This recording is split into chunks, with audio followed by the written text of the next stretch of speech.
আম, আমি আমার screen share করি।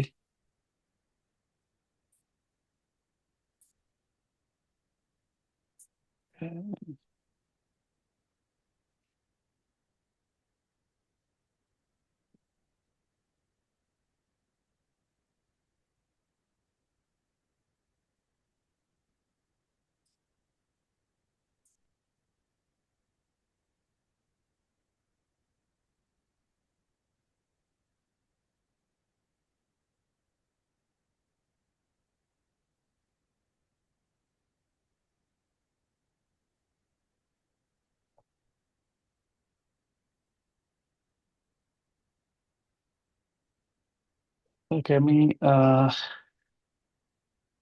ব্রিফলি আর কি কিছু জিনিস টাচ করে যাচ্ছি। হায়ার স্টাডির ব্যাপারে প্রিপারেশন বা অ্যাপ্লিকেশন প্রসেস, এসব প্রসেসে আমার থেকে তো রেগুলার খুব বেশি আপডেটেড ইনফরমেশন থাকার কথা।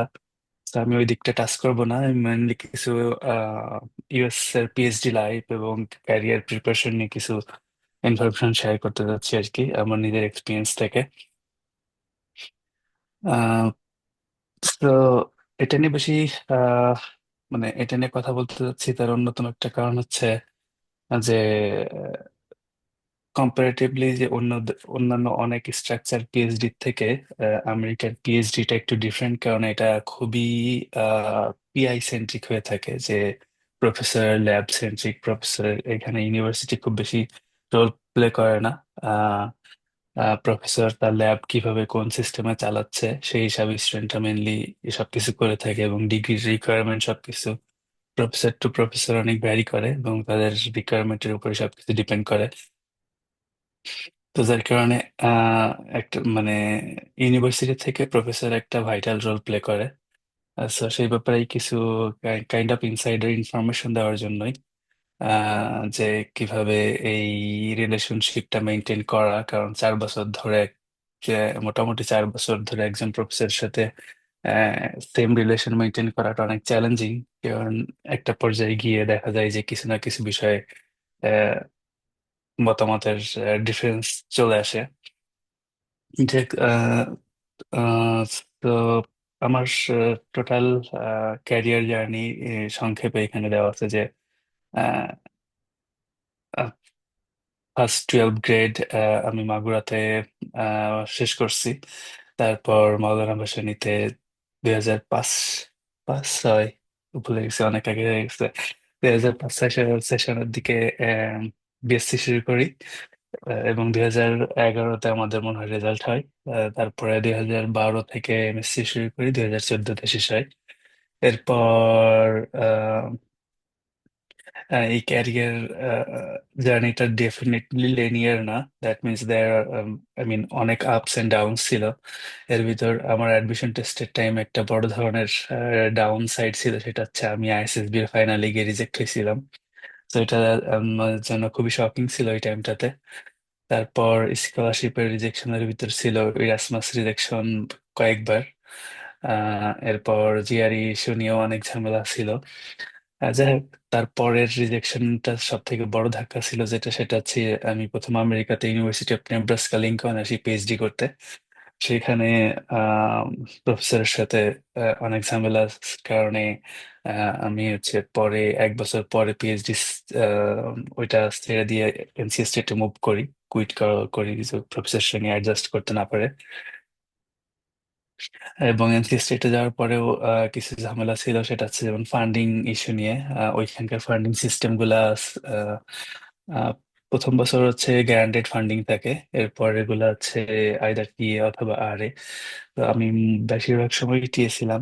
তো দেখা যেত যে এক সেমিস্টারে ফান্ডিং টিএ পাইছি, পরের সেমিস্টারে টিএ পাবো কি না পাবো এটার একটা প্রেশার সবসময় থাকতো। তারপর ম্যানচেস্টার থেকে পিএইচডি শেষ করে কর্নেলে পোস্ট ডক করি। ওই একই সময় হচ্ছে আমি নাসা গ্লেন রিসার্চ সেন্টারে 3-4 মাস মতো রিসার্চ কোলাবোরেশন বা ভিজিটিং রিসার্চ হিসেবে কাজ করতে যাই। আর এর মধ্যেই কর্নেলে থাকতেই আমার ইন্টেলে জব হয়ে যায়। পরে আমি 1 বছর পোস্ট ডক শেষ করে ইন্টেলে জয়েন করি।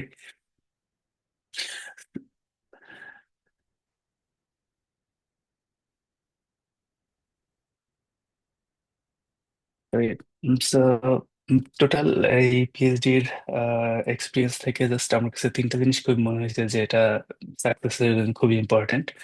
এটা হচ্ছে মাইন্ডসেট, স্পেশালি এই কনটেক্সটে আমেরিকার পিএইচডির ক্ষেত্রে আমি বলতেছি। যে আমি যদি মনে করি যে ঠিক আছে আমি খুবই রিজিড মাইন্ডসেট নিয়ে থাকি, যে আমি পিএইচডি করতে যাচ্ছি, ওকে আমি সার্টেন কিছু কাজ করলে বা সবকিছু করলে আমার পিএইচডি হয়ে যাবে, কিন্তু এটা খুবই কমন ট্রেন্ড না আমেরিকাতে। যেটা বলছি যে খুবই প্রফেসর সেন্ট্রিক সবকিছু হয়ে থাকে। যার কারণে যে কোনো টাইম মাইন্ডসেট চেঞ্জ করা লাগতে পারে।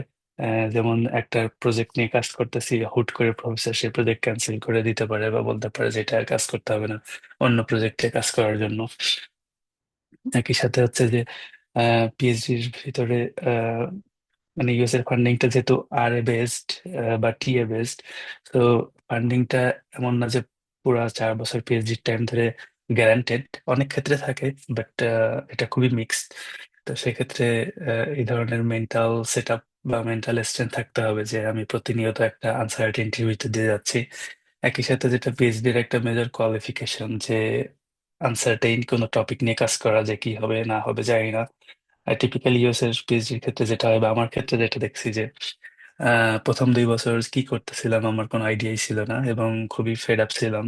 অনেকে এবং সাইডের অনেকেই অনেক টাইম অনেক নেগেটিভ কথাবার্তা বলে, যে ঠিক আছে তোমার কাজের এটা অবস্থা, এটা তো খুব বেশি ভালো না, বা এটা উম, মানে অনেকে অনেক বেশ আছে যে এই ধরনের কিছু নেগেটিভ কমেন্টের সম্মুখীন হতে হয়। তো এই টাইমটাতে আসলে স্ট্রং ডিটারমিনেশনটা একটা ভাইটাল পার্ট। আর একই সাথে হচ্ছে যে সেকেন্ড যেটা, পিএইচডির ক্ষেত্রে দ্রুত স্কিল সেট ডেভেলপ করা। এবং এই জিনিসটা এখন বিশেষ করে এআই আসার পরে এত মানে এত ডাইভার্স হয়ে গেছে যে এখন একটা স্কিল দিয়ে সার্ভাইভ করাটা খুবই ডিফিকাল্ট, কম্পিট করাটা খুবই ডিফিকাল্ট। জন্য দেখা যাবে যে যে কোনো এখন বিশেষ করে পিএইচডি সার্কুলার গুলার ক্ষেত্রে দেখা যায় যে অনেক সময় অনেক ধরনের মাল্টিপল স্কিল সেটের কথা বলে দেয় যে এই স্কিল গুলা থাকা দরকার। তো পিএইচডির এই সময় যত বেশি স্কিল ডেভেলপ করা যায় তত বেটার জবের জন্য বা সেগুলাকে হাইলাইট করার জন্য। আর আরেকটা আছে রিলেশনশিপ। সেটা হচ্ছে যে প্রফেসর সঙ্গে প্লাস ল্যাব মেম্বারদের সঙ্গে এই রিলেশনশিপ মেনটেন করাটা খুবই ইম্পর্টেন্ট টোটাল এই টাইমটাতে। কারণ অনেক সময় দেখা যায় যে ট্রেনিং এর ক্ষেত্রে হোক বা কোনো বিষয় একটু গাইডলাইনের ক্ষেত্রে হলে রিলেশনশিপটা ভালো হলে বা এই ধরনের সাপোর্ট পাওয়া গেলে কাজগুলো অনেক দ্রুত হয়ে যায়। আমি আমার যে ল্যাবে কাজ করতাম আমাদের মেইন কাজ ছিল কেমিক্যাল ভেপর ডিপোজিশন নিয়ে কার্বন ন্যানোটিউব তৈরি করা। তো ডেফিনেটলি এই ট্রেনিং প্রসেসটা একটু লেন্দি ছিল যেহেতু টুলটা খুবই সেন্সিটিভ। তো আমাকে আমাদের ল্যাবের একজন পোস্ট ডক ট্রেনিং করাইছে, তো মোটামুটি 2 মাস মতো লেগে যায় জাস্ট অপারেট করা, টোটাল জিনিস কন্ট্রোল করা, এগুলো শিখতে। আহ, এখন পরবর্তীতে দেখা যায় যে কোনো সমস্যা হলে সেগুলো ট্রাবল শুটিং করা, ফিক্স করা, এগুলোর ক্ষেত্রে আহ, এই রিলেশনশিপটা যত বেটার হবে তত দ্রুত আহ, এই হেল্প গুলা পাওয়া যায়। তারপরে হচ্ছে যে উম, আমি যখন পিএইচডি থার্ড ইয়ারে ছিলাম তখন আমাদের ওইখানে একজন পিএইচডি স্টুডেন্ট জয়েন করে। তো ও আমার কাছ থেকে বিভিন্ন সময় বিভিন্ন ব্যাপারে হেল্প নিত। বিশেষ করে ও শুরুর দিকে খুবই ডিসঅ্যাপয়েন্টেড ছিল বিভিন্ন কারণে, কারণ ওর প্রজেক্ট আগাচ্ছিল না। ও সম্পূর্ণ নতুন ধরনের একটা কাজ করতেছিল। তো আমি বেশ কিছু হেল্প করি, গাইডলাইন দিই।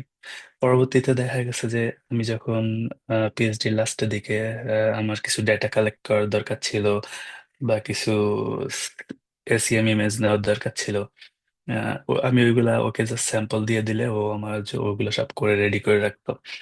তো আলটিমেটলি এরকম কিছু ভালো রিলেশনশিপ বিল্ড আপ করলে এগুলা খুব ইজি হয়ে যায়। তো এটা আমি একটু ডিটেলস এখানে আরেকটু আছে যে পিলার অন, যেটা developing the right mindset. So definitely there will be turbulence, যে এবং আমার ক্ষেত্রে খুব শকিং ছিল বিশেষ করে ইউনিভার্সিটি অফ নেব্রাস্কা লিঙ্কনে, যে আমাকে ডিরেক্ট বলছিল যে you are not a PhD materials. তো এটা আমার জন্য খুবই মেন্টাল একটা শক ছিল, যেটা খুবই ডিফিকাল্ট ছিল এবং আমি অনেকটা ডিপ্রেসড হয়ে গেছিলাম। কিন্তু আমি যখন সুইচ করে এনসি স্টেটে যাই তখন আমার প্রফেসর খুবই নাইস ছিল। কিন্তু স্টিল এইখানকার যে শখটা, যে ট্রমাটা ছিল, সেটা অনেক এফেক্ট করছিল। পরে বা সবকিছুতেই খুবই কনফিউজ থাকতাম, আমি করতে পারতাম না। 1 বছর পরে গিয়ে তারপরে বিভিন্ন বিষয় নিয়ে প্রোগ্রেস বা সবকিছু নিয়ে আমি আমার এনসি স্টেটের প্রফেসরের সঙ্গে ওপেনলি কথা বলি। বলার পর সে অনেক সাপোর্ট দেয়। যার পরে আস্তে আস্তে আমি এই প্রবলেমটা থেকে ওভারকাম, মানে এইটা থেকে বের হয়ে আসি। এটা আমার এক্সাম্পল না, আরো একজন স্টুডেন্ট একই সময় আমরা আসছিলাম ইউনিভার্সিটি অফ নেব্রাস্কা লিঙ্কনে। সে আর একটা ইউনিভার্সিটি, আর একটা ল্যাবে ছিল ফুড সায়েন্সের, সে ঢাকা ইউনিভার্সিটির।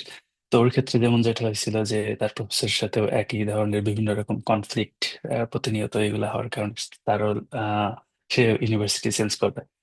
তো এটা খুবই একটা কমন সিনারিও, যে ফার্স্ট প্রফেসর বা অনেকের ক্ষেত্রে হয় যে 2-3 বার প্রফেসর চেঞ্জ করা লাগে বা 2-3 বার ইউনিভার্সিটি চেঞ্জ করা লাগে। কারণ কোথাও দেখা যায় যে প্রফেসর অনেক বেশি প্রেশার দেয়, কোথাও আবার খুব বেশি গাইড করে না, প্রফেসর অনেক বিজি থাকে। সবকিছু মিলায় যার যার মানে এক্সপেকটেশন প্রফেসরের কাছ থেকে বা হেল্পের লেভেল বা গাইডলাইন্স এর লেভেলের এক্সপেকটেশনের উপর বেস করে এই চেঞ্জগুলো হয়ে থাকে। সো এইগুলোর সাথে সাথে যে লার্ন টু রিস্টার্ট, আমার ক্ষেত্রে খুব বড় একটা প্রবলেম ছিল যে আমি যখন এনসিএসটিতে মুভ করি, আমি ফার্স্ট যাওয়ার পরে প্রফেসর ল্যাবে আমি থার্মোইলেকট্রিক জেনারেটর টপিকের উপর কাজ শুরু করি। তো আমাদের ল্যাবে যে কার্বন ন্যানোটিউব আমরা তৈরি করতাম, এটা actually defect induced carbon nanotube.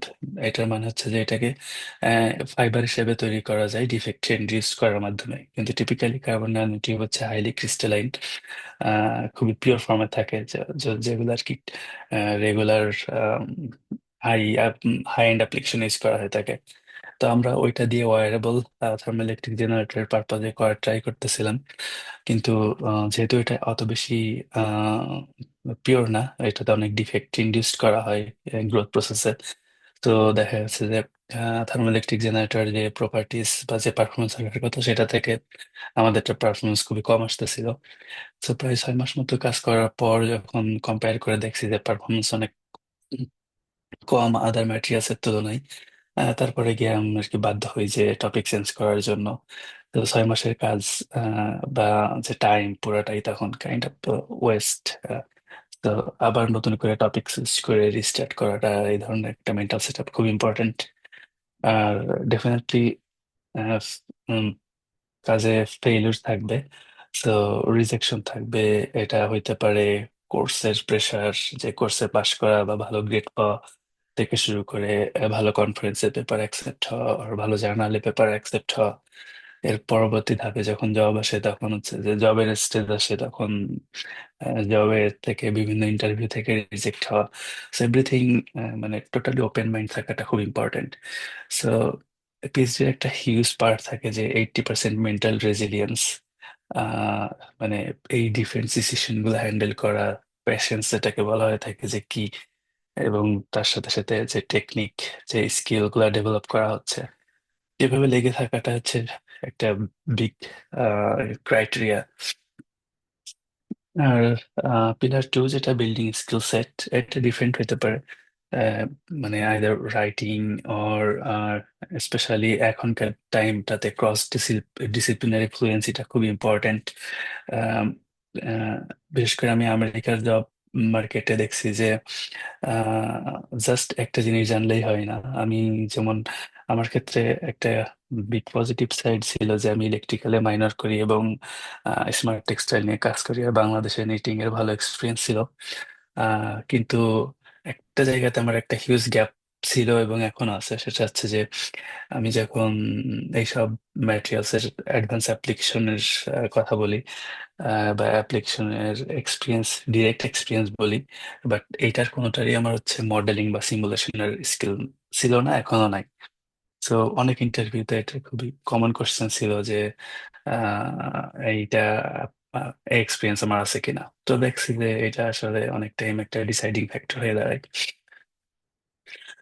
So এই ধরনের, এরপরে এখন আসছে যে এআই, এআই এক্সপিরিয়েন্স ডেভেলপ করা, কিভাবে ডেটা অ্যানালাইসিস এআই ইউজ করা যায়, বা আদার materials property or image analysis, এগুলোতে আর কি খুবই একটা ইম্প্যাক্ট ফেলে এবং মানে খুবই একটা পজিটিভ সাইড হিসেবে থাকে প্রোফাইলে।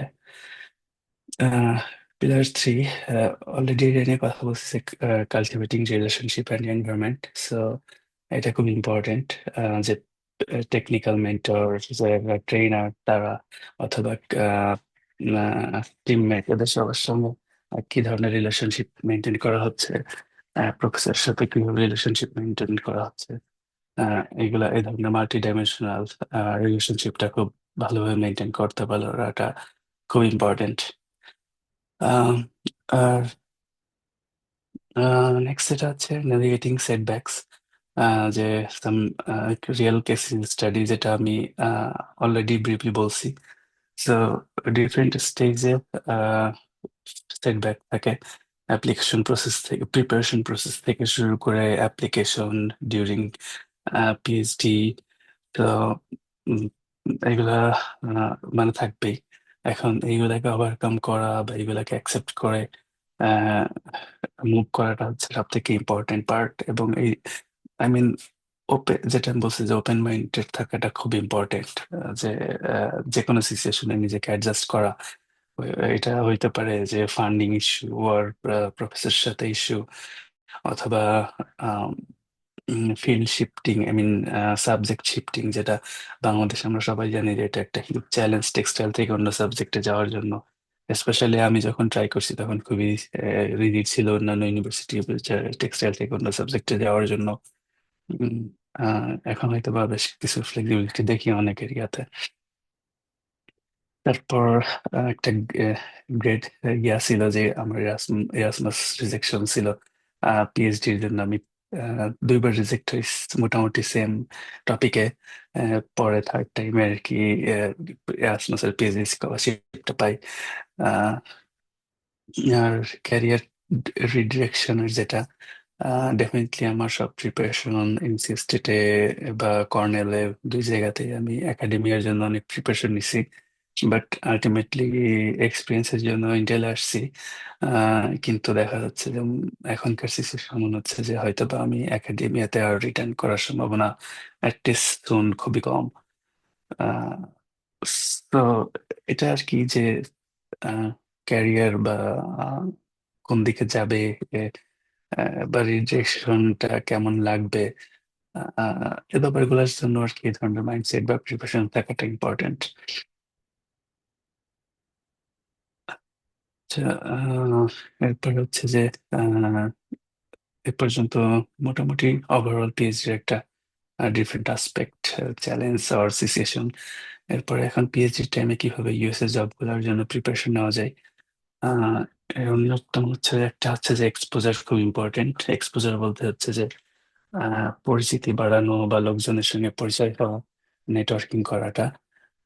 সেটা হচ্ছে যে আহ, নিজের ল্যাব থেকে অন্য ল্যাবের কারোর সঙ্গে পরিচয় থাকা, বা অন্য ল্যাবের সাথে কোলাবরেট করা। Even outside experience. আমার আমি হচ্ছে যে আমার পিএইচডি ভিতরে ড্যাড স্কলারশিপ ছিল ইন্টার্নশিপের, জার্মানিতে 3 মাস স্পেন্ড করি। আহ, এবং চেক রিপাবলিকে 2 সপ্তাহ সামার প্রোগ্রামে ছিলাম। তো এই এক্সপিরিয়েন্স গুলো ইম্পর্টেন্ট, কারণ হচ্ছে ক্যারিয়ারকে ডিসাইড করা। ডেফিনেটলি বাংলাদেশের ক্যারিয়ার একরকম, বা ক্যারিয়ার বা জব লাইফ একরকম, আর এখানকার ব্যাপারটাও ডিফারেন্ট। সো যখন হচ্ছে যে বিভিন্ন এনভায়রনমেন্টে বা বিভিন্ন সিচুয়েশনের এক্সপিরিয়েন্স থাকে, তখন এইগুলা ডিসিশন নেওয়াটা অনেকটা ইজি হয়। যে আসলে আমি যেটা আমার ক্ষেত্রে হয়েছে যে আমি একাডেমি পছন্দ করি না ইন্ডাস্ট্রি পছন্দ করি, বা কোনটার বেনিফিট কেমন, বা ইভেনচুয়ালি আমি যে এখানে পিএইচডি করতেছি বা যে দেশে পিএইচডি করতেছি, সেখানকার এনভায়রনমেন্ট বা সেখানকার লাইফস্টাইল কি আসলে আমার জন্য সুইটেবল বা আমার গোলের সাথে অ্যালাইন কিনা। তো ডিফারেন্ট কান্ট্রিতে গেলে, ডিফারেন্ট এনভায়রনমেন্টে গেলে এই ডিসিশন গুলোটা নেওয়াটা নেওয়াটা ইজি হয়। আর আহ, আহ, একটা খুব ইম্পর্টেন্ট আসপেক্ট হচ্ছে পিএইচডির, যে অ্যাটলিস্ট একটা পাবলিকেশন থাকাটা খুব ইম্পর্টেন্ট। সেটা যত দ্রুত করা যায় তত বেটার। এখানটায় আমার একটা গ্যাপ ছিল, যে আমার পেপার পাবলিশ করতে বেশ টাইম লেগে যায়। কিন্তু দ্রুত করলে এটা ইন্টার্নশিপ পাইতে খুব হেল্প করে। বিশেষ করে আমেরিকান কোম্পানিগুলো অনেক ডাইনামিক এবং রিসার্চ ইন্টেন্সিভ। তো ওরা এটাকে খুব ভালোভাবে আর কি নেয়। এবং একই সাথে যদি কোনো স্ট্রং নিশ স্কিল ডেভেলপ করা যায়, যেগুলো আর কি ডিমান্ড আছে, বা যেগুলাতে স্কিল লোকের কম্পিটিশন একটু কম, আহ, তারপরে একই সাথে যে কোনো ইউনিক প্রজেক্ট করা এবং সবকিছু মিলায়ে আহ, নিজেকে সেল করতে পারার ক্যাপাসিটি ডেভেলপ করা, যে কিভাবে আমি যে কাজগুলো করছি বা যে স্কিল ডেভেলপ করছি সেগুলা কিভাবে এক্সপ্রেস করতে পারি, নিজের এগুলাকে হাইলাইট করতে পারি। এসব কিছু মিলাই আর কি কমপ্লিট একটা প্যাকেজ ডেভেলপ করা, যে টোটাল এক্সপিরিয়েন্স, এক্সপোজার এবং সেগুলাকে এক্সপ্রেস করে দেখানো, যে দিয়ে নিজেকে একটা ভালো পজিশনে শো করা। তাহলে সেটা হচ্ছে ক্যারিয়ার বিল্ডিং এর জন্য খুব হেল্পফুল হয়। এরপরেরটা হচ্ছে গেইনিং এক্সপোজার, যেটা হচ্ছে যে এটা হতে পারে ইন্টারন্যাশনাল কোলাবোরেশন। এ ধরনের অনেক ধরনের অপরচুনিটি থাকে, একটু খোঁজ নিলে জানা যায়। তারপর বিভিন্ন ডিফারেন্ট কনফারেন্স এবং সেশন অ্যাটেন্ড করা। তেমন আছে যে যেহেতু ইউএসএ তে এআইটিসিসির অনেক কনফারেন্স হয়, আমি 2-3 বার অ্যাটেন্ড করছিলাম। সো এবং আমার সেকেন্ডটাতে আমি পেপার কম্পিটিশনে অ্যাটেন্ড করি এবং ওইটাতে ফার্স্ট হই। ওইটাতে ফার্স্ট হওয়ার পরে ওইখানে হচ্ছে যে জাজ ছিল এটিসিসি রিলেটেড অনেকেই ছিল, এবং কোম্পানির থেকেও কয়েকজন ছিল যারা ওই সেশনের জাজ হিসাবে কাজ করে। তো ওইখান থেকেই আমাকে একজন হচ্ছে যে আমি চ্যাম্পিয়ন হওয়ার পরে তাদের আমার কাজ এবং প্রেজেন্টেশন ভালো লাগে, পরে আমাকে বলে যে ওইখানকার একটা কোম্পানির আর কি সে সিনিয়র পজিশনে সে অ্যাপ্লাই করতে বলে।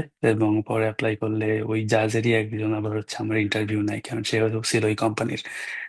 সো এই ধরনের একটা ভালো অপরচুনিটিও তৈরি হয়। এরপর যদি ইন্ডাস্ট্রিয়াল ভিজিট গুলোতে যাওয়া যায়, যেমন এখানে আমি হচ্ছে পিএইচডি টাইমে 2-3টা কোম্পানিতে ভিজিট করতে পারছিলাম নিটিং কোর্স নেওয়ার টাইমে। নিটেড ফ্যাব্রিক কোম্পানিগুলোতে মেইনলি, যারা খুব হাই পারফরমেন্স প্রোডাক্ট তৈরি করে। আর একই সাথে হচ্ছে প্রফেশনাল নেটওয়ার্কিং, যেটা খুবই অ্যাজ ইউজুয়াল টিপিক্যাল রিলেশনশিপ যতটা এক্সপ্যান্ড করা যায়। এরপর হচ্ছে creating quality output. So definitely সব সব জায়গায় কোয়ালিটি ম্যাটার করে, কোয়ালিটি ওভার কোয়ান্টিটি। সো এটা ডিপেন্ড করে, কোয়ালিটিটা যে শুধু পেপার বেসড হইতে হবে এমন না। বিশেষ করে ইঞ্জিনিয়ারিং জব গুলাতে সবাই চায় যে কে কত ভালো প্রবলেম সলভ করতে পারে বা কার কত এক্সপিরিয়েন্স আছে এই বিষয়ে। তো ডেফিনেটলি এক থেকে এক, মানে 2-3টা সলিড পাবলিকেশন থাকাটা বেটার, বা থাকলে খুবই ভালো হয়। এটা যদি নাও থাকে, খুব যদি ভালো প্রজেক্ট করা যায় যেখানে হ্যান্ডস অন এক্সপিরিয়েন্স থাকে বা কোনো কিছু স্ক্র্যাচ বিল্ড করার এক্সপিরিয়েন্স থাকে, সেটা আর কি স্ট্যান্ড আউট একটা এক্সপিরিয়েন্স থাকে। আর সবকিছু থেকে সব থেকে বড় ইম্পর্টেন্ট, বিশেষ করে আমেরিকান প্রসপেক্টে, যে কিভাবে এই এক্সপিরিয়েন্স গুলাকে এক্সপ্রেস করা যায়, কিভাবে নিজের স্কিল সেট বা নিজের ভ্যালুটাকে হাইলাইট করা যায়, যেটা নন নেটিভ স্পিকার হিসাবে বা আমাদের দেশের কালচার থেকে আসার ইয়া থেকে এটা আমাদের জন্য খুবই চ্যালেঞ্জিং। এটা আমরা যখন বিশেষ করে স্টুডেন্ট থেকে মানে পিএইচডির সময় প্রেজেন্টেশন গুলাতে যাওয়া যায়, তখন আমরা দেখছি যে কন্টেন্ট বা আহ, বিশেষ করে কন্টেন্ট বা কি বলবো, প্রেজেন্টেশনের যে আউটলাইন বা হোয়াট এভার আমরা যতটা এফোর্ট দেই, আহ, দেখা যায় যে অনেকেই আমেরিকানরা এর থেকে অনেক কম এফোর্ট দিয়ে বা তাদের কন্টেন্ট এত রিচ না হলেও তারা যতটা বেশি এক্সপ্রেস করতে পারে, যতটা হাইলাইট করতে পারে, আমরা টিপিক্যালি অতটা পারি না। এটা জাস্ট দুইটা কারণ, একটা হচ্ছে আমাদের কালচার, আর একটা হচ্ছে আমাদের যেহেতু ইংলিশ আমরা নন নেটিভ স্পিকার, তো কিছুটা থাকেই। তো এই জিনিসটা যত বেশি ডেভেলপ করা যায় তত বেটার। এবং এটা বিশেষ করে আমেরিকান প্রসপেক্টে আমি বলবো যে টপ টপ 3 স্কিলের একটা। স্ট্র্যাটেজিক পজিশনিং, জাস্ট নিজের একটা ক্লিয়ার আইডিয়া থাকা যে who you are and what you have done and where you want to go. Like এই পুরা স্টোরিটাকে কম্বাইন করা, আহ, করে যে ফার্স্ট হচ্ছে যে পিএইচডি শুরু থেকেই যে নিজের কারেন্ট সিচুয়েশন, কারেন্ট লেভেল থেকে শুরু করে আমি কি প্রবলেম বা কি টপিকে কাজ করতেছি সেটা যে সেই রিলেটেড স্কিল ডেভেলপ করা, এবং তারপর সেটার উপর বেস করে নিজেকে আরো এক্সপ্যান্ড করা, ক্রস ডিসিপ্লিনারি স্কিল ডেভেলপ করে, বা আমি কোথায় যেতে চাই, আমার ক্যারিয়ার এইম কি, সেটার পার্সপেক্টিভে আমার স্কিল ডেভেলপ করে যে আরো বেশি এক্সপ্যান্ড করা হরাইজনটাকে। এটা খুবই ইম্পর্টেন্ট, এবং এটা বেটার হয় যত বেশি নেটওয়ার্কিং করা যায় বা সিমিলার ফিল্ডের কারোর কাছ থেকে এই ধরনের এক্সপিরিয়েন্স পাওয়া যায়, আম, তত বেশি ইজিয়ার হয়ে যায়। সো এখানে জাস্ট একটা বেস কম্পারিজন যে একাডেমি ভার্সেস ইন্ডাস্ট্রি প্রিপারেশন, কে কোথায় যেতে চাই। তো একাডেমিয়ার ফোকাস থাকে পাবলিকেশন, টিচিং এক্সপিরিয়েন্স, যেটা খুব কি দুইটা প্যারামিটার। এরপরে আসে নেটওয়ার্কিং বা পোস্টডক এবং গ্রান্ট রাইটিংটা খুবই ডিফিকাল্ট আমেরিকান পার্সপেক্টিভে, বাট নেটওয়ার্কিং পোস্টডকে জাস্ট এটা টিপিক্যাল পাথ। আর ইন্ডাস্ট্রির ক্ষেত্রে বিগ ফ্যাক্টর হচ্ছে ট্রান্সলেটেবল স্কিল, যে আমি কি স্কিল ডেভেলপ করছি এবং সেই স্কিলটা ওই কোম্পানির জন্য ঠিক কি কাজে লাগবে। আমার ইন্ডিয়াদের ক্ষেত্রে যেমন হচ্ছে যে, যেহেতু ইন্ডিয়াদের পরিচিত কয়েকজন জব করতো, আহ, বিশেষ করে এনসিএস স্টেট, আমরা একসাথে পিএইচডি করতাম। তো তাদের কাছ থেকে আমি জিজ্ঞাসা করতেছিলাম যে তাদের এক্সপেকটেশনটা কেমন থাকে ইন্টারভিউতে, বা কি কি ধরনের স্কিল লাগে। তো সেটার উপর বেস করে আহ, আমি ওই প্রিপারেশন গুলো আগে নেওয়ার সুযোগ ছিল। যে আমার আমি অনেকগুলো পজিশনে অ্যাপ্লাই করে জাস্ট একটা থেকে কল পাই, কিন্তু যেহেতু আমার ওই ধরনের ইনফরমেশন ছিল, so আমার জন্য জাস্ট একটা ইন্টারভিউতেই কি আহ, ভালো করি এবং ওইটা থেকে যা হয়। আহ, এরপর হচ্ছে ফাইনালি যে লাইফ ওভারঅল, শুধু জব বা স্টাডি এটা ফ্যাক্ট না, সবকিছু মিলাই ব্যালেন্স করা, health, spiritual growth, or social network or community build up, and finally, giving back to the society or surroundings is important. Um, so, final thing, uh, like, um, be open. Don't let your major to limit your future. Like, যে আমার previous skill আর experience এটা, so I'm limited, কিন্তু there is always scope, so work on that, and definitely be open-minded to accept any challenges during PhD, and definitely rejection is always part of the career, and always dream big, and work on your goals so that you can prevent fear. And future self framework, এটা just যে actually এটা আমার thought process, যে আমি চিন্তা করতেছি যে একটা ক্যারিয়ার কোর্স প্ল্যাটফর্ম ডেভেলপ করার, যেখানে স্টুডেন্টদেরকে হেল্প করা যে who they want to be and what kind of skill they need to develop, and what kind of environment they need to be so that they can grow properly and continuously. And at the end, like they can develop a high performing culture, habit or culture. So I think um, এ পর্যন্তই। এরপরে তার কোনো question থাকলে জিজ্ঞাসা করতে পারো। Thank you.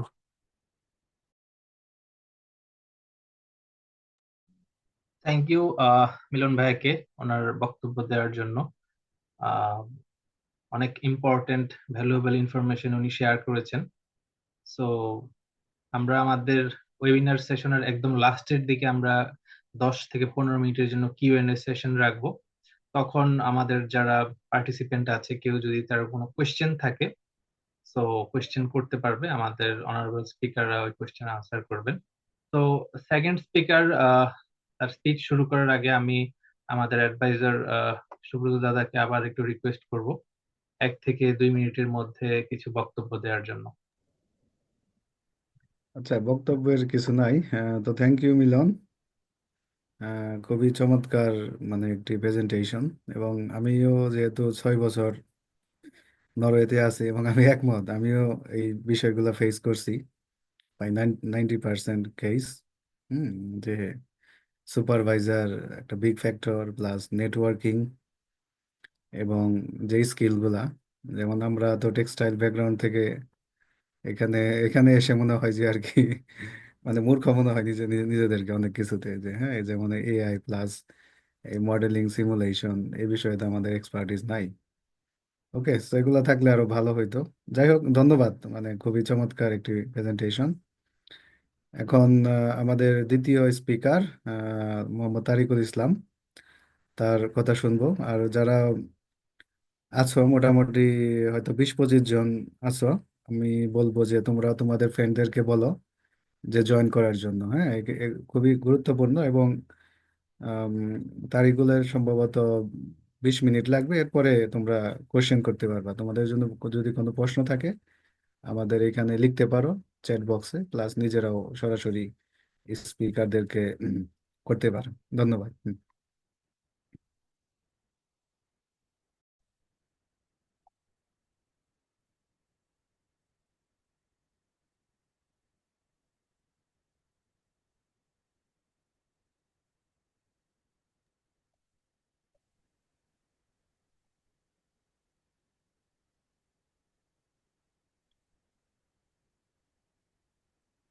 ধন্যবাদ নুরুল্লাহ শৈবাল। আমি প্রথমে ধন্যবাদ দিতে চাই টেক্সটাইল ইঞ্জিনিয়ারিং অ্যালুমিনি অ্যাসোসিয়েশনকে আমাকে এই ওয়েবিনারে ইনভাইট করার জন্য। তো আমি একটা ছোট স্লাইড প্রিপেয়ার করেছি আপনাদের জন্য, যদিও সময় পাই নাই।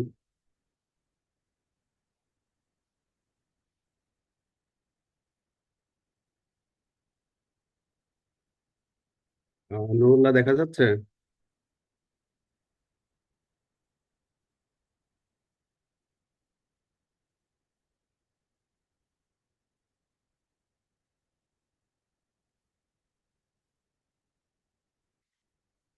ওকে, প্রথমে আমি আমার একটু সংক্ষিপ্ত পরিচিতি দিতে চাই। তো আমার নাম তারিকুল ইসলাম। আমি টেক্সটাইল ইঞ্জিনিয়ারিং বিভাগের ষষ্ঠ বর্ষের শিক্ষার্থী ছিলাম। তো আমি বের হই 2015 সালে। তো বের হয়ে আমি প্রথমে ভার্টেক্স আরএনজি ডিভিশন, ওখানে আমি ম্যানেজমেন্ট ট্রেনি হিসেবে জয়েন করি। তারপর সেখানে খুব সম্ভবত আমি 8 মাস ছিলাম। তারপর আমি আমার ক্যারিয়ার একদম চেঞ্জ করে টিচিং এ চলে আসি। তো সেটা ছিল চট্টগ্রামে পোর্ট সিটি ইন্টারন্যাশনাল ইউনিভার্সিটি। সেখানে আমি 2 বছর ছিলাম। আর এই ফাঁকে আমি বাংলাদেশ ইউনিভার্সিটি অফ টেক্সটাইলে মাস্টার্সটা করে ফেলি। সেখান থেকে আমি BGMA university of fashion and technology, যেটা বিইউএফটি, সেখানে আমি চলে আসি। সেখানে খুব সম্ভবত আমি আহ, 1 বছরের মতো ছিলাম। তারপর ফাইনালি আমি সুইচ করি যশোর বিজ্ঞান ও প্রযুক্তি বিশ্ববিদ্যালয়। আর ফাইনালি সরি, ফাইনাল 2023 সালের ফল সেশনে আমি আমেরিকাতে আসি। So, আমি এখন যেখানে আছি সেটা ইউনিভার্সিটি অফ জর্জিয়া। আমি পিএইচডি করছি। আমার প্রোগ্রাম ফাইবার অ্যান্ড পলি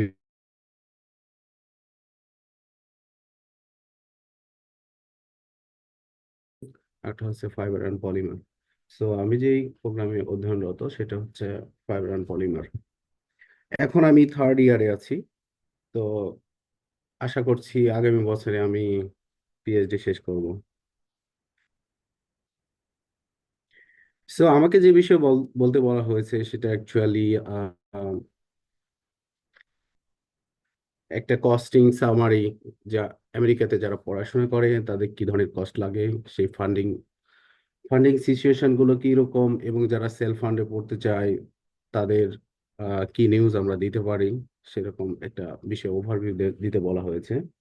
তো আমি এখানে একটা জাস্ট সামারি দিয়েছি যে 2025 সালে international graduate student, that means যারা মাস্টার্স এবং পিএইচডি করে, তাদের আমি একটা ইনফরমেশন এখানে দিয়েছি।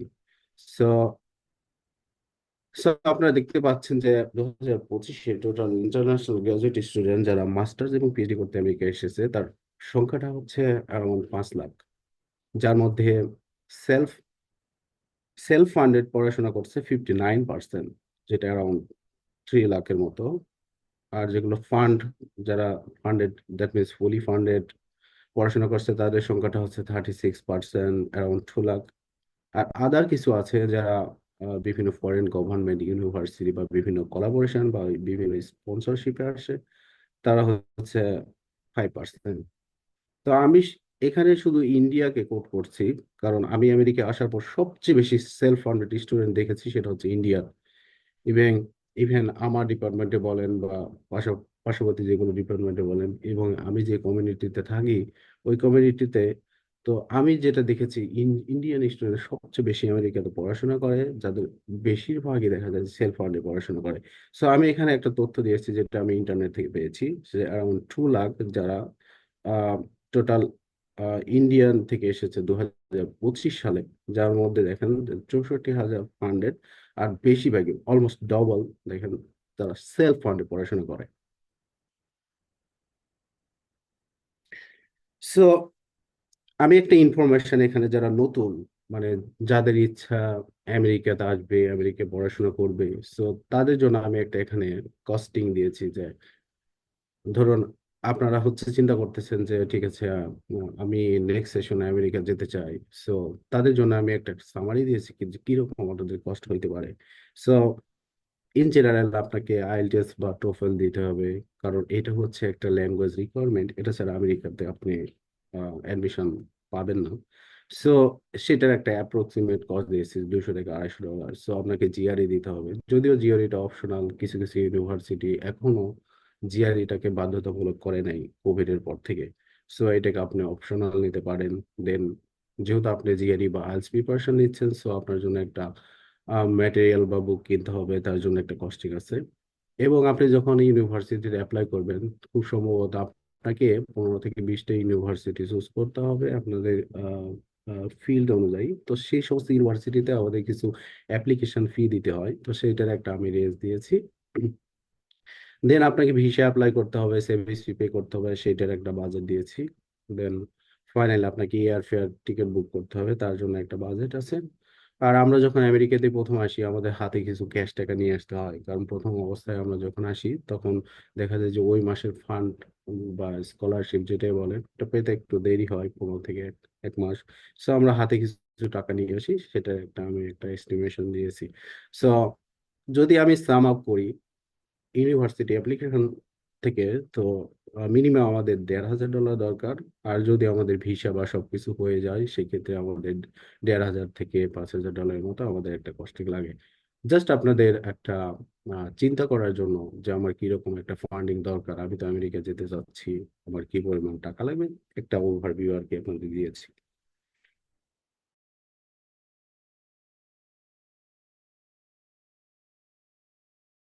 সো আমি আমার জর্জিয়া স্টেটের কথা বলেছি। সো এই জন্য আমি একটা রেঞ্জ ইউজ করছি। সো আমেরিকা আপনি যেখানে থাকেন আই থিঙ্ক এই রেঞ্জটা কভার করবে হোপফুলি। সো আমেরিকাতে আহ, আপনার হাউস রেন্ট বা ইউটিলিটি বা বাবদ আমাদের যে টাকাটা খরচ হয় মোটামুটি 500 থেকে 1,400 ডলার। সো সিঙ্গেল থাকতে চাইলে 500 থেকে 700-র মধ্যে হয়ে যায় আই থিঙ্ক। ফ্যামিলি হইলে একটু 1,000 থেকে 1,400 ডলারের মধ্যে যায়, যদি কারো ফ্যামিলি বা বেবি থাকে। সো এখানে আমি ফুড এবং গ্রোসারি এবং আদার যে কস্টিং, এটা 200 থেকে 350 ডলারের মতো দিয়েছি। প্রথমে আমি বলেছি এটা ভ্যারি করে স্টেট টু স্টেট, আমি একটা জাস্ট আপনাদের আইডিয়া দেওয়ার চেষ্টা করেছি।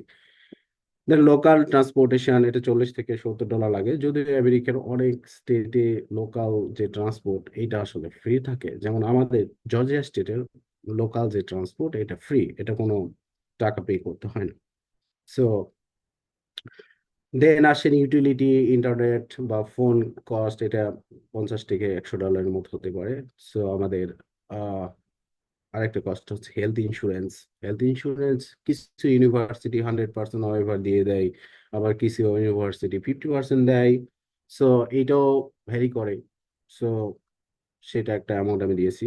দেন পার্সোনাল অ্যান্ড এন্টারটেইনমেন্ট, এটা হতে পারে যে এখানে ওখানে ঘুরতে গেলেন, কোনো একটা শপে কিছু খাওয়া দাওয়া করলেন, সেক্ষেত্রে 100 থেকে 200 ডলার আই থিঙ্ক মান্থলি হয়ে যায়। সো ইন টোটাল আপনার এস্টিমেটেড কস্ট আমেরিকায় যদি আপনি থাকেন, আপনার 1000 থেকে 1500 ডলার লাগবে। সো এই কস্টটার উপর চিন্তা করে আপনাদের ডিসাইড করতে হবে, আইদার আপনি সেলফ ফান্ডেড হন, আইদার আপনি ফুল ফান্ডেড হন, doesn't matter. So around 1000 to 1500 এর মধ্যে আপনি চলতে পারবেন আমেরিকাতে।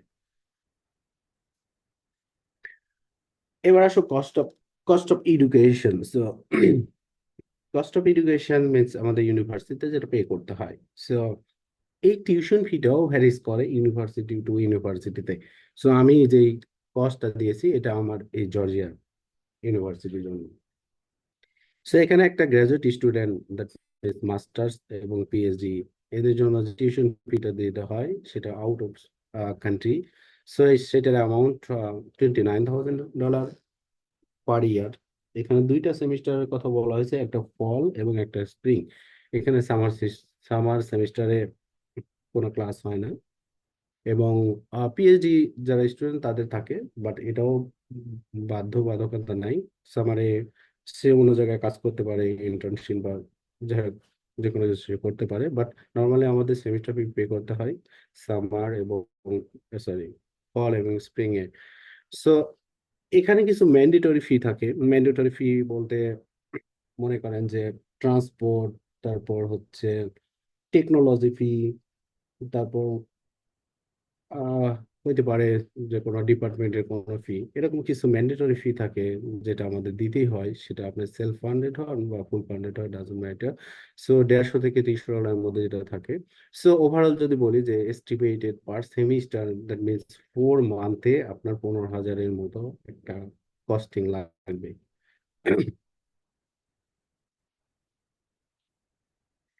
সো এখন আসেন যে স্কলারশিপ এবং ফাইন্যান্সিয়াল এইড।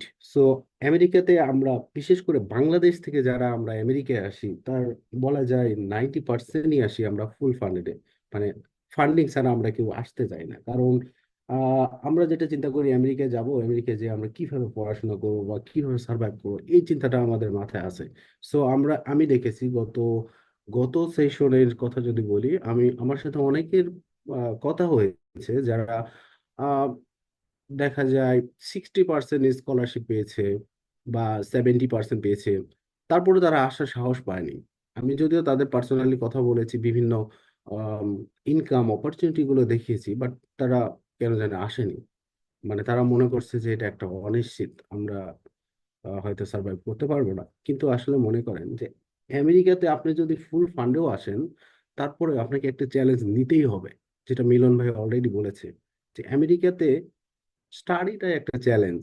আজকে আমার ফান্ড আছে, নেক্সট সেমিস্টার নাও থাকতে পারে, সেটা হইতেই পারে। সো আপনাকে চ্যালেঞ্জ নিতে হবে, সেটা আপনি সেলফ ফান্ডে আসেন বা ফুল ফান্ডে আসেন বা পার্শিয়াল ফান্ডে আসেন।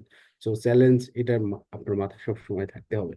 তো যাই হোক, সো দুই ধরনের ফান্ড নর্মালি আমরা আসি, যেটা আমেরিকাতে বেশিরভাগ অফার করা হয়। একটা হচ্ছে টিএ আর একটা হচ্ছে আর এ, টিচিং অ্যাসিস্ট্যান্ট অথবা রিসার্চ অ্যাসিস্ট্যান্ট।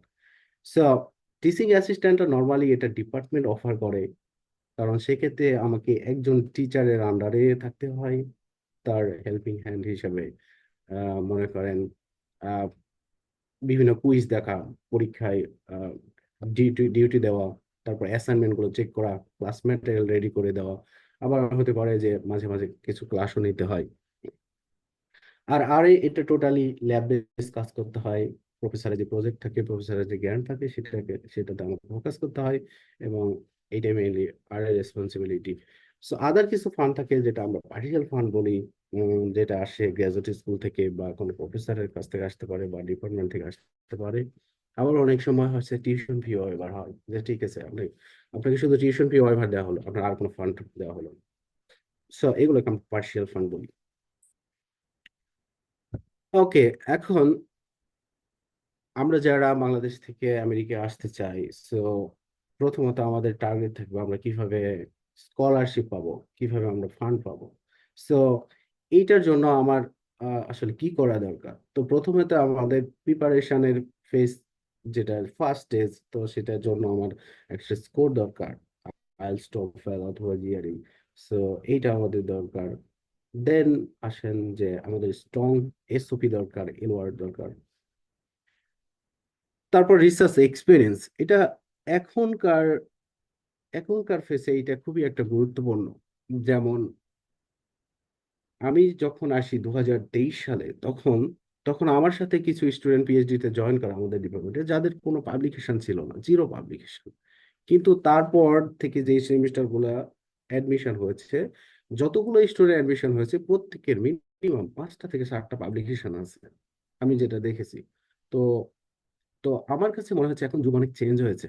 এখন যে আমি পাবলিকেশন নাই বা আমার কোনো রিসার্চে কোনো আইডিয়াই নাই, এরকম স্টুডেন্ট আমেরিকাতে মানে চান্স পাচ্ছে না তা না, কিন্তু একটু কষ্ট হচ্ছে। ওরা দেখা যাচ্ছে যে যাদের এক্সপিরিয়েন্স আছে সেই স্টুডেন্ট গুলোকে তারা বেছে নিচ্ছে, যেটা আমার ডিপার্টমেন্টে হয়েছে। যে স্টুডেন্ট গুলো অ্যাডমিশন পেয়েছে, সবারই দেখা যায় 2-3টা করে পাবলিকেশন আছে প্রত্যেকের, এবং ভালো ভালো পাবলিকেশন।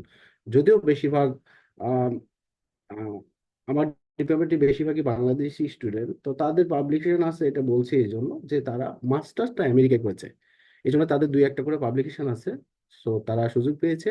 আর কিছু স্টুডেন্ট আছে ইরানের, পাকিস্তানের, ওদের একই অবস্থা, তাদের 2-3টা করে পাবলিকেশন ছিল।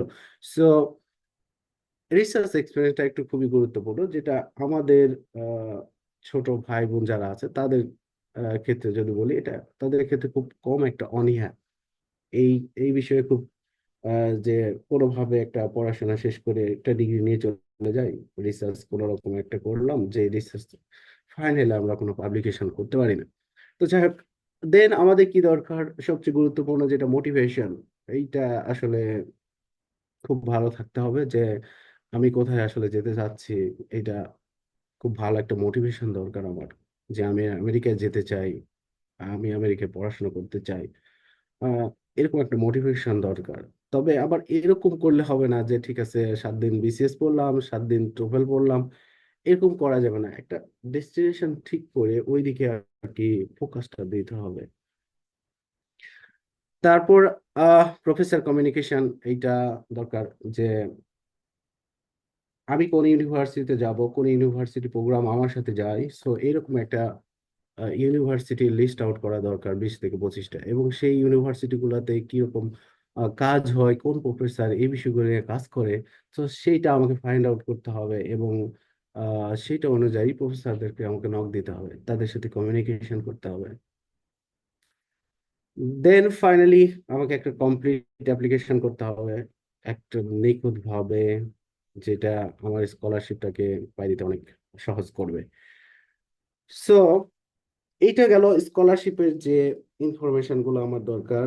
সো যদি আমি স্কলারশিপ না পাই ফাইনালি, যদি আমাকে সেলফ ফান্ড করতে হয়, বা আমি যদি কোনো পার্শিয়াল ফান্ড পাই, পার্শিয়াল স্কলারশিপ পাই, তো সেক্ষেত্রে মানে আমার সুযোগ সুবিধাগুলো কিরকম।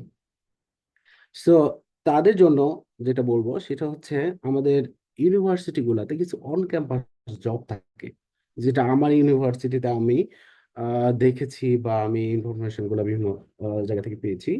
সো আমাদের ইউনিভার্সিটিতে যে অন ক্যাম্পাস জব গুলো করা যায়, সেটা হচ্ছে যে আহ, আমাদের যে রুলস, যেটা ইন্টারন্যাশনাল স্টুডেন্ট রুলস, সেটাতে বলা আছে যে একজন স্টুডেন্ট 20 ঘন্টার বেশি কাজ করতে পারবে না যদি আমি ইন্টারন্যাশনাল স্টুডেন্ট হই। সো এই 20 ঘন্টা কাজ আপনি অন ক্যাম্পাস করতে পারেন।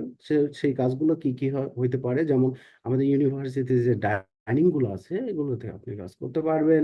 ইউনিভার্সিটি লাইব্রেরি, তারপর ট্রান্সপোর্ট, তারপর বিভিন্ন হলের ফ্রন্ট ডেস্ক, রিসেপশন, এগুলোতে আওয়ার বেসিস কাজ করতে পারবেন, যেটা আপনাকে $15 থেকে $20 পার আওয়ারে পে করবে।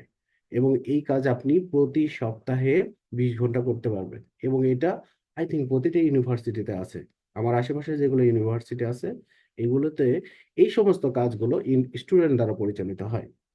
সো আপনি এই বিষয়টা মাথায় রাখতে পারেন। দেন আসেন ইন্টার্নশিপ অপশন, আপনার যদি ফান্ড না থাকে তাহলে আপনি ইন্টার্নশিপ করতে পারেন। সো আপনি ইন্টার্নশিপ যদি করেন, সেক্ষেত্রে আপনি $30 থেকে $40 পার আওয়ার পে পাবেন, যেটা মান্থলি আপনার $3000 থেকে $4000 চলে আসবে। তারপর আসেন of campus job. Of campus job গুলো কি কি হতে পারে? যদি আপনার সেলফ ফান্ড হয় বা পার্শিয়াল ফান্ড হয়, তাহলে আপনি কিছু ক্যাশ জব করতে পারেন, যেমন গ্যাস স্টেশন, রেস্টুরেন্ট, বিভিন্ন ডিপার্টমেন্টাল স্টোর হতে পারে, বিভিন্ন মোটেল হতে পারে, লিকুয়ার শপ, এই সবগুলোতে আপনি জব করতে পারেন এবং এগুলো অ্যাভেলেবল এবং আপনি আসলেই এগুলো ভ্যাকেন্সি পাবেন। প্রত্যেকটা, এই যে আমি যে সেক্টর গুলো বললাম, এই সেক্টর গুলোতে স্টুডেন্টরাই কাজ করে আমেরিকাতে। সো সেখানে আপনি আওয়ারলি পে $15 থেকে $20 পেতে পারেন, যেটা মান্থলি আপনার 3,000 প্লাস আপনার ইনকাম করা সম্ভব। সো এখন বিষয়টা হচ্ছে যে আপনি সাপোজ পার্শিয়াল ফান্ডে এসেছেন বা সেলফ ফান্ডে এসেছেন, সো আপনার জন্য একটা গুড নিউজ আছে। সেটা হচ্ছে যে এখানে আপনি এসে যে প্রফেসরের সাথে কাজ করবেন, যদি আপনার কাজ প্রফেসরের ভালো লাগে, আপনি যদি এখানে একটু ইফোর্ট দিতে পারেন, তাহলে আই থিঙ্ক প্রফেসর আপনাকে এই বিষয়ে হেল্প করবে। হয়তো বা 1 থেকে 2 সেমিস্টার পর আমি আশা করছি আপনি ফুল ফান্ড পেয়ে যাবেন, যেটা আমি অনেকে দেখেছি। যেমন গত সেমিস্টারে আমার ডিপার্টমেন্টে একটা ছেলে আসছে, তো সে অন্য একটা কান্ট্রি থেকে মাস্টার্স করেছে, দেন এখানে চলে আসছে। আর তার কোনো ফান্ড ছিল না, তো প্রথম সেমিস্টার পরে সে আবার ফুল ফান্ড পেয়েছে, কারণ যে প্রফেসর আন্ডার আসছিল, সেই প্রফেসর পরবর্তী সেমিস্টারে প্রফেসর ফান্ড পাওয়ার কারণে তাকে ফুল ফান্ড সে অফার করেছে। সো এইটাও একটা আপনার জন্য অপরচুনিটি আছে, সেটা আপনাকে আই থিঙ্ক হেল্প করবে। সো আমি কিছু এক্সপিরিয়েন্স শেয়ার করছি, আমি পার্সোনালি চিনি এরকম কিছু এক্সপিরিয়েন্স শেয়ার করছি। যদিও আমি নামটা হাইড করেছি। সো আমি এখানে ইউনিভার্সিটির নাম দিয়েছি। তো সেই আমার সেই ছোট ভাই, সে ইউনিভার্সিটি অফ ক্যালিফোর্নিয়াতে পড়ে, সে মাস্টার্স প্রোগ্রামে এসেছে টেক্সটাইল। সো তার শুধু টিউশন ফি ওয়েভার ছিল। সো সে এখন জব করে অফ ক্যাম্পাস একটা রেস্টুরেন্টের ম্যানেজার হিসেবে, যে মান্থলি $3,000 থেকে $3,500 সে পাচ্ছে। সো এক্সপিরিয়েন্স টু যেটা বলছি, সেটা টেনেসি ইউনিভার্সিটিতে এক ছোট ভাই এমএসসি করতেছে ডাটা সায়েন্সে। তার তার যে ফান্ডিং ছিল সেটা শুধুমাত্র টিউশন ফি ওয়েভার ছিল। সে একটা গ্যাস স্টেশনে জব করে। প্রতিটা গ্যাস স্টেশনে আমেরিকাতে একটা আহ, আর কি শপ থাকে, যেখানে বিভিন্ন কোল্ড ড্রিঙ্কস বা আদার্স ইয়েগুলো থাকে, বিভিন্ন স্ন্যাক্স এগুলো থাকে। সো সেখানে জব করে আর কি, সে মান্থলি $2,000 থেকে $3,000 ইনকাম করতে পারে। দেন আরেকটা এক্সপিরিয়েন্স শেয়ার করছি, যেটা ইউনিভার্সিটি অফ টেক্সাস। তো সে এমএসসি করতেছে ইন্ডাস্ট্রিয়াল ইঞ্জিনিয়ারিং এ, তারও একই অবস্থা, টিউশন ফি ওয়েভার। সো সেও জব করতেছে একটা গ্যাস স্টেশনে, যেখানে সে মান্থলি ইনকাম করে $2,000 থেকে $3,000।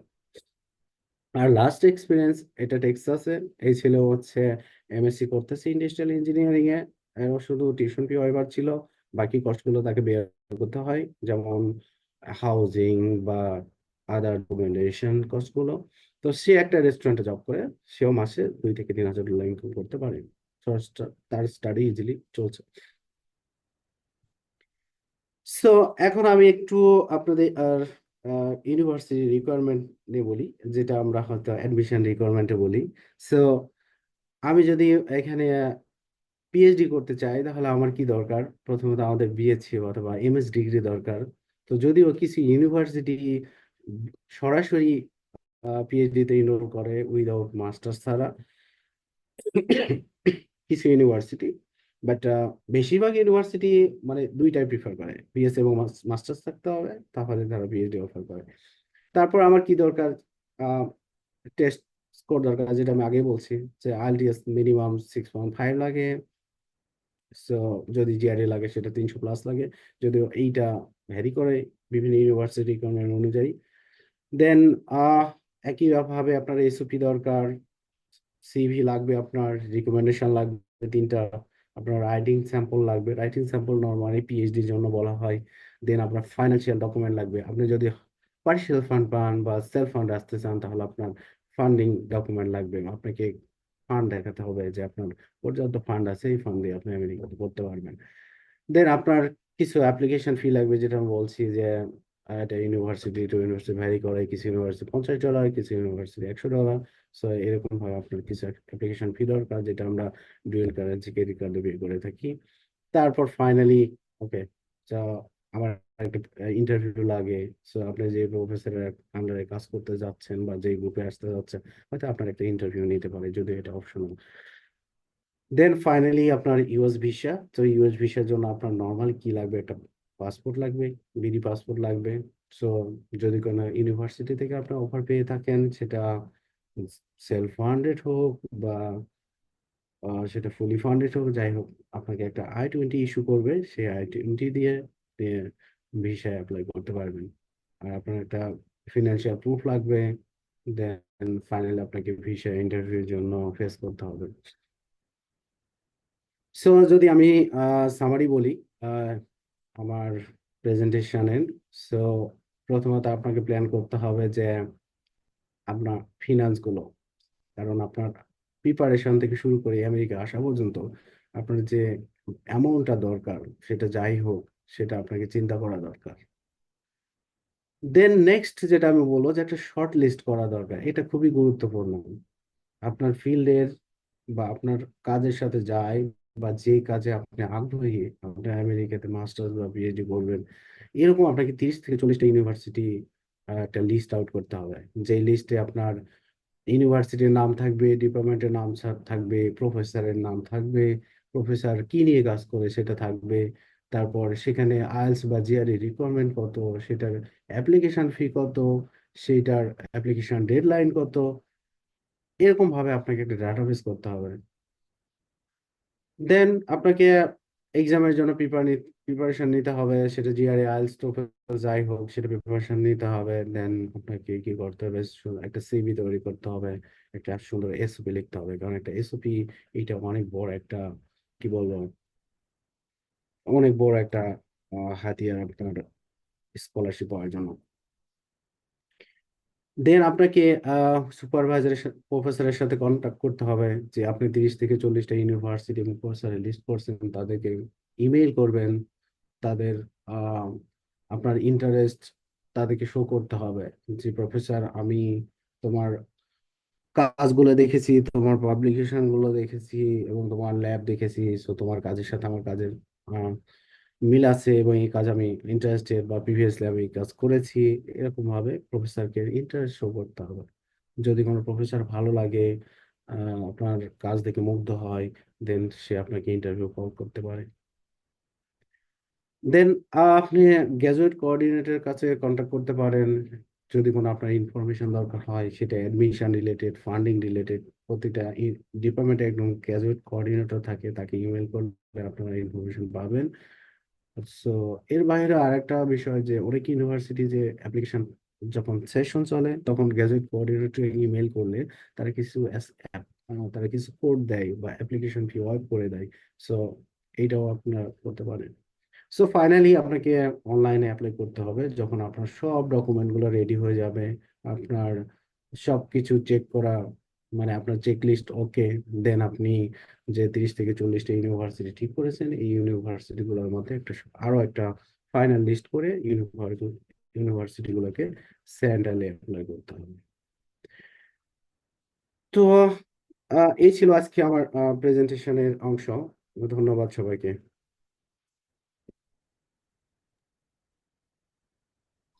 ধন্যবাদ বন্ধু তরিকুল ইসলামকে এত সুন্দর একটা প্রেজেন্টেশন দেওয়ার জন্য। এখানে আসলে ইউএসএ তে হায়ার স্টাডিজ নিয়ে ফার্স্ট টু লাস্ট যতগুলা স্টেপ খুব ক্লিয়ারলি সে সবকিছু এক্সপ্লেন করছে। সো ওয়েবিনার আমরা একদম লাস্ট পর্যায়ে চলে আসছি, এখন আমাদের কিউএনএ সেশন। কোয়েশ্চেন যারা পার্টিসিপেন্ট আছে, আমাদের ছোট ভাই বোন সবাই, যার যে কোনো ধরনের কোয়েশ্চেন থাকলে করতে পারি। হ্যান্ড রেইজ করলে আমি আনমিউট করে দিচ্ছি এবং আমাদের স্পিকাররা এই বিষয়ে উত্তর দিবেন।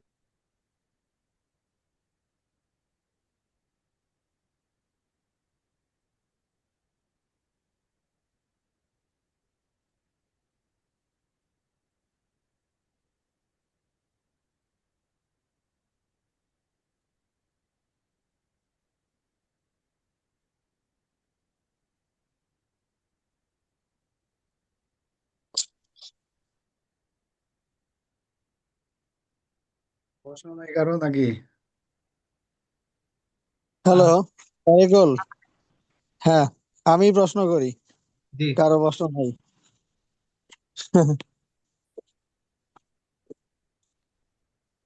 হ্যালো।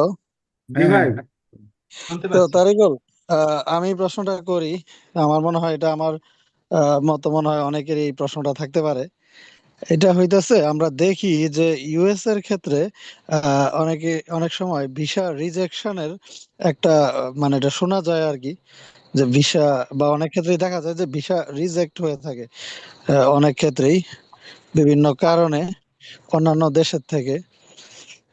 হইতে পারে সেটা ইনপ্রপার ডকুমেন্টস বা বিভিন্ন কারণে হয়তো বা ফাইনাল ইন্টারভিউ ভিসা রিজেক্ট হয়ে যায়। এরকমও শোনা গেছে যে স্কলারশিপ পাওয়ার পরেও ভিসা রিজেক্ট হয়ে যাচ্ছে। তো এটা যেন না হয় বা এটা থেকে মানে উত্তরণের জন্য কোনো সাজেশন আছে কিনা আমাদের যারা ইউএস যেতে চায় আর কি। ধন্যবাদ ভাই। তো আমার হুম, কাছে যেটা মনে হয় সেটা হচ্ছে যে প্রথমত হুম, আমরা যখন ভিসা অ্যাপ্লাই করি তখন আমাদের ইনফরমেশন গুলো কারেক্টলি দেওয়া দরকার, মানে কোনো কিছু হাইড করা উচিত না। কারণ আমেরিকান এরা এমন একটা জাতি যে এদের কাছে সব ইনফরমেশন গুলো আছে। সো আমরা যখন ভিসা অ্যাপ্লাই করি তখন একটা ব্যাকগ্রাউন্ড চেক হয়। যেমন সেখানে সাপোজ এখন তো জানেন যে আমরা ফেসবুকে অনেক কিছু দিতে পারি না, অনেক কিছু শেয়ার করে না, বা লিঙ্কডইনে, এগুলো সব কিছু ব্যাকগ্রাউন্ড চেক হয়। সো এদের কিছু মানে এআই দিয়ে একটা প্যারামিটার সেট করা থাকে। সাপোজ আমি কোনো ইনফরমেশন রং দিয়েছি, বা এই যে বললাম যে আমাদের সোশ্যাল যে মিডিয়া গুলো আছে এগুলোতে হয়তো আমরা কোনো কিছু শেয়ার করেছি।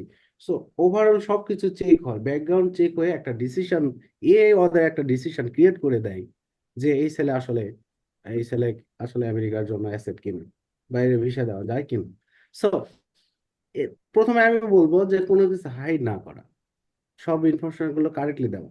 সো বাংলাদেশে তো জানেনই অনেকে অনেক তথ্য আসলে ভুয়া ভাবে প্রেজেন্ট করে, যে একটা কিছু নাই একটা কিছু বানায় দিয়ে দিল।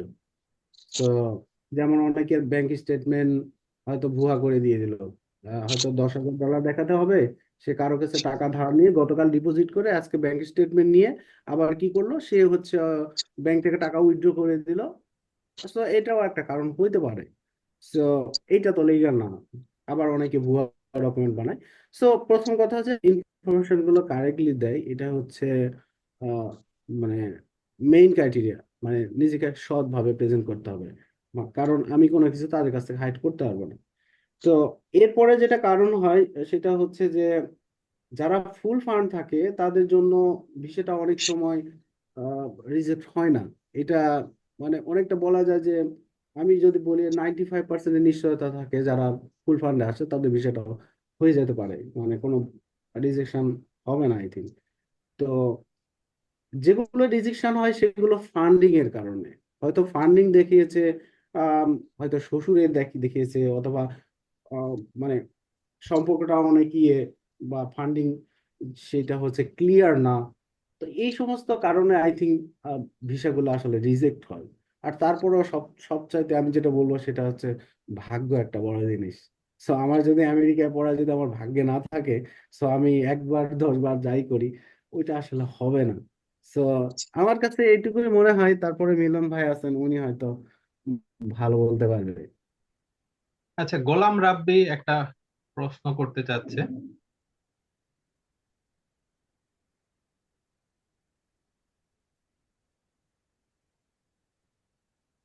গোলাম রাব্বি, আনমিউট করে আপনি আপনার প্রশ্ন করতে পারেন।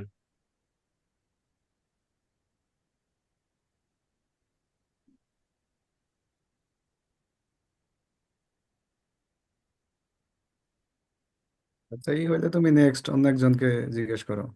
আচ্ছা, next। আসসালামু আলাইকুম। আচ্ছা, গোলাম রাব্বি, জি বলুন। জি ভাইয়া, ব্যাচ আমি হলো পরিচয় টেক্সটাইল। দিয়ে, হ্যাঁ, ব্যাচ নাম্বার বলে প্রশ্ন করতে পারেন। আসসালামু আলাইকুম, আমি Golam Rabbi, textile engineering 16তম batch. আমার যে কোশ্চেনটা সেটা হলো ভাই, আমাদের তো এখন মানে ফাইনাল ইয়ার চলতেছে। লাস্ট সেমিস্টার আর কি। তো আমাদের এখানে যে রিসার্চ বা যে প্রজেক্টের কাজগুলো এখন আমাদের লাস্ট ইয়ারে করানো হয়, এগুলা তো মনে হয় না অতটা বেশি ইফেক্টফুল, এবং ম্যাক্সিমাম ক্ষেত্রে দেখা যায় যে পেপারও পাবলিশ হয় না এগুলো দিয়ে। তো এখন আমাদের কি করণীয়, বা আমরা কিভাবে পেপার পাবলিশের দিকে যাইতে পারি? বন্ধু তরিকুল, তুমি এই প্রশ্নের উত্তরটা দিতে পারো।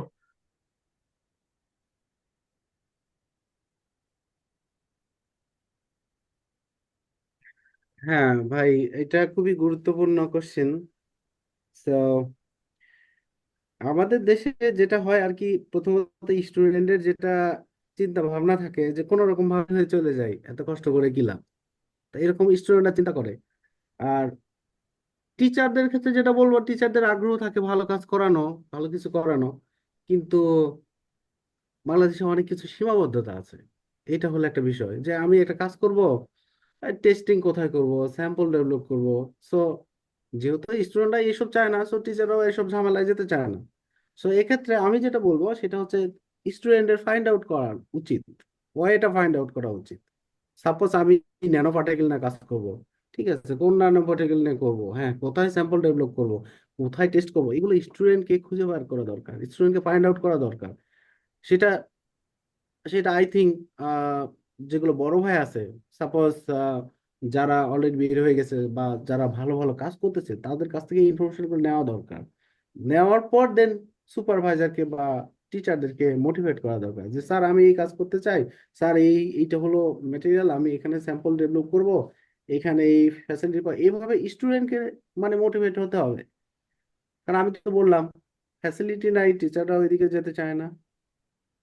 কারণ একটা টিচার যদি বলে তোমাকে এই কাজ করতে হবে, স্টুডেন্ট যদি করতে না চায়, টিচার তো এটা কখনো চাপাইয়া দিবে না। সো এখানে মেইন গুরুত্বপূর্ণ বিষয়টা হচ্ছে আপনাদের নিতে হবে, আপনাদের এই ইনিশিয়েটিভটা নিতে হবে যে আমি পরিশ্রম করতে চাই। টিচার টিচার হচ্ছে আপনাদের কাজ দিল যে ঠিক আছে একটা লিটারেচার রিভিউ করো, তারপর আর কোনো খোঁজে নাই, স্টুডেন্টকে খুঁজে পাওয়া যায় না। তাহলে টিচারের তো আর কাজ নাই যে ফোন দিয়ে দিয়ে ল্যাবে নিয়ে আসবে, ফোন দিয়ে দিয়ে কাজ করাবে। এটা মেইন হচ্ছে যে স্টুডেন্টের এই ভূমিকা পালন করতে হবে। এবার মৃত্যুঞ্জয়, আপনি শুনতে পাচ্ছেন? প্রশ্ন করতে পারেন।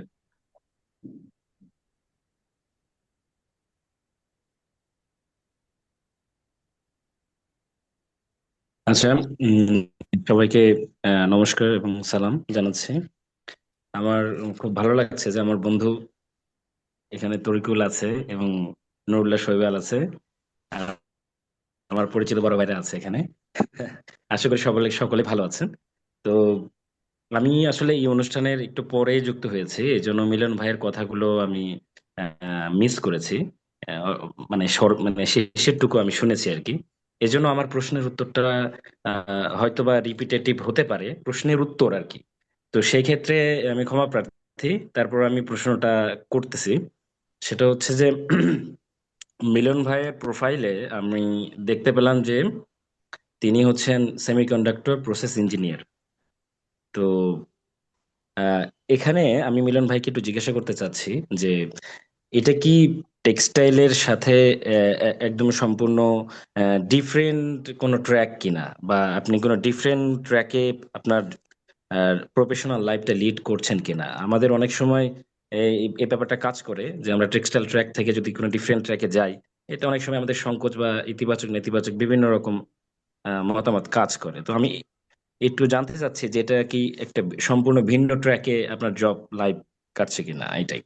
আর এই এই বিষয়টা, এবং হচ্ছে ট্র্যাক চেঞ্জ করার ক্ষেত্রে কোনো স্টুডেন্ট যদি কোনো মাস্টার্স করতে চায় একজন একটা সম্পূর্ণ ভিন্ন সাবজেক্টে, যেটা সরাসরি টেক্সটাইলের সাথে সম্পর্কিত না, সেই সকল সাবজেক্টে যদি মাস্টার্স করতে চায় এবং সেই মাস্টার্সে যদি থিসিস না থাকে কিন্তু প্রজেক্ট প্রজেক্ট নেওয়ার মতো একটা ব্যবস্থা থাকে, সেক্ষেত্রে প্রজেক্টটা পিএইচডির ক্ষেত্রে কতটুকু ভূমিকা পালন করতে পারে?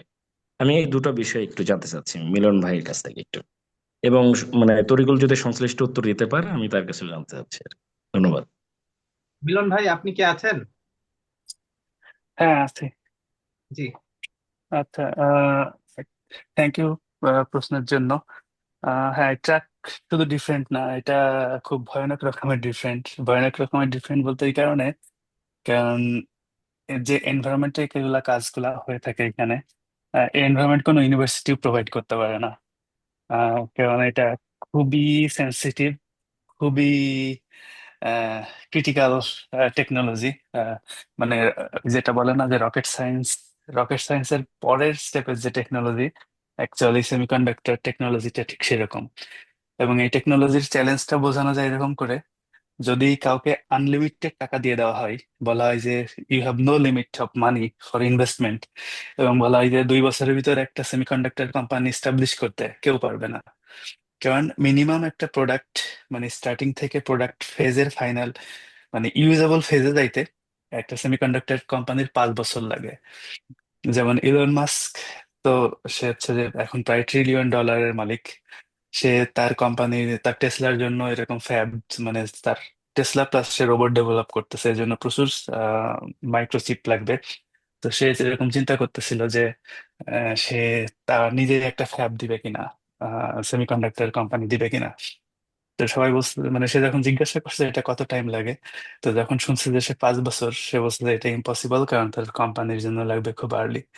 সো বিগ প্রবলেম হচ্ছে যে প্রোডাক্ট অপারেটিং ফেজে আনতে এটা যে পরিমাণ কমপ্লেক্সিটি এবং যত বেশি স্টেপ থাকে। আমরা যদি টেক্সটাইলের সাথে একটা নাইস মিল আছে, সেটা হচ্ছে যে টেক্সটাইলের যেমন তুমি যদি চিন্তা করো যে কটন জিনিং থেকে শুরু করে বা ব্লোরুম থেকে শুরু করে একদম ফিনিশ গার্মেন্টস পর্যন্ত, তুমি দেখবো যে এখানে অনেকগুলা স্টেপস, তাই না? এর ভিতরে ইয়ার্ন প্রসেসিং এ যায়, বা fabric, different kind of fabric manufacturing এ যায়, ওয়াশিং বা ডাইং এ যায়। কিন্তু এই স্টেপ গুলার আমাদের কাছে আমরা দেখছি যে একটা নর্মালি বাংলাদেশে একটা কম্পোজিট মিল চিন্তা করি বিশাল ব্যাপার, কিন্তু এর থেকে আরো প্রায় মানে শতগুণ বেশি স্টেপ থাকে। এবং সব থেকে বিগ চ্যালেঞ্জ যেটা, যেমন আমি যেটা করি আর কি, এবং এটা এত কমপ্লিকেটেড যে কারোর পক্ষে সারা জীবন কাজ করেও ওই ব্যাপারে এক্সপার্ট হওয়া পসিবল না। অলওয়েজ লার্নিং লাগে। তো আমি যেটাতে কাজ করি খুবই স্মল একটা পার্ট, সবাই আর কি এরকম একটা স্মল একটা স্টেপে কাজ করে। তুমি ধরে নিতে পারো, যেমন খুব কমন আকারে বলতে গেলে মনে করো যে ধরো কার্ডিং, স্পিনিং এর ক্ষেত্রে বলি, যেহেতু স্পিনিং কমন টেক্সটাইলের এক্সাম্পল দিয়ে, ঠিক এরকম একটা স্টেপে আমরা কাজ করি। যেখানে হচ্ছে যে ইনসুলেটিং যে ম্যাটেরিয়াল, সেই ম্যাটেরিয়াল গুলা ডিপোজিট করা হয় যাতে শর্ট সার্কিট না হয়, বা ট্রানজিস্টরটা কাজ করে। তো এই যে ডিপোজিট করা হয়, এইটার থিকনেস হচ্ছে যে not nano technology. Nano technology way old now. Semiconductor এখন হচ্ছে অ্যাংস্ট্রম। সো এক একটা ম্যাটেরিয়ালস এর এরকম থিকনেস থেকে নর্মালি 120 অ্যাংস্ট্রম থেকে ধরো 120 থেকে 500 এই রেঞ্জে। তো 120 অ্যাংস্ট্রম, নট ন্যানোমিটার, আমি বলছি অ্যাংস্ট্রমের কথা। সো 120 অ্যাংস্ট্রম আর 500 অ্যাংস্ট্রমের এরকম একটা ম্যাটেরিয়াল ডিপোজিট করা হচ্ছে 12 ইঞ্চি ওয়েফারে, যেটা থিকনেস ভ্যারিয়েশন 2%-এর বেশি হবে না। এর বেশি হইলে সেটা হচ্ছে যে তখন কোয়ালিটি ইস্যু হয়। সো এটা আর কি এক্সট্রিম চ্যালেঞ্জিং, এবং হচ্ছে কোনো ধরনের হ্যান্ড টাচ ছাড়াই সবকিছু হয়। আমি হচ্ছে আমি জয়েন করার প্রথম 2 বছরে, আহ, এই বছরের সেপ্টেম্বর থেকে মোস্টলি অফিসে যাই। এর আগ পর্যন্ত আমি এমন মাস গেছে আমি কোনোদিন অফিসে যাই নাই, কারণ এভরিথিং হয় হচ্ছে হ্যান্ড টাচ ছাড়া। সো এখানে যা কিছু করার সবকিছু রিমোটলি এবং কমপ্লিটলি অটোমেটেড সিস্টেমে করা হয়। যা তো হ্যাঁ, এখানে টেক্সটাইলের কোনো সম্পর্ক নাই, এবং আদার ইঞ্জিনিয়ারিং এর এক্সপিরিয়েন্স হলেও এখানে প্রচুর ট্রেনিং থাকে। প্রথম 6 মাস শুধু ট্রেনিংই থাকে। প্রথম, তারপরে গিয়ে হচ্ছে যে প্রথম 6 মাস আছে জাস্ট জেনারেল ট্রেনিং থাকে। পরের 6 মাসে গিয়ে হচ্ছে যে যে যে এরিয়াতে কাজ করবে সেই স্পেসিফিক কিছু ট্রেনিং থাকে। কিন্তু স্টিল হচ্ছে যে খুব বেশি অ্যাক্সেস থাকে না বিভিন্ন জিনিসের। কারণ এখানে একটা মিস্টেক $1 মিলিয়ন ক্ষতি করতে পারে। সো এই জন্য আর কি খুবই সবাই সেন্সিটিভ থাকে। আহ, প্রথম বছরটা মোটামুটি এইভাবে যায়, পরের বছর থেকে কিছুটা রেসপন্সিবিলিটি থাকে। তারপরে মোটামুটি থার্ড ইয়ারে গিয়ে ধরা যায় যে ঠিক আছে, সে মোটামুটি প্রিপেয়ার্ড। কিন্তু আলটিমেটলি এই যে যেটা বললাম যে আমার ম্যানেজারও বিভিন্ন সময় আটকে যায়। আহ, আহ, বিভিন্ন কিছুতে বিভিন্ন লোকের সঙ্গে কথা বলতে হয়, আরো অন্যান্য লোকের সঙ্গে প্রচুর টিম ওয়ার্ক থাকে আর কি, প্রচুর কোলাবরেট করতে হয়। এই কারণেই যে ইউনিভার্সিটি গুলো এই ফ্যাসিলিটি দিতে পারে না, কারণ এটা খুব এক্সপেন্সিভ অপারেট করা। কিছু লিমিটেড বা শর্ট ভার্সন, যেটা ক্লিন রুম বলে আর কি, ইউনিভার্সিটি গুলাতে থাকে, বাট এই ইন্ডাস্ট্রিয়াল স্কেল এত মেশিন থাকে না।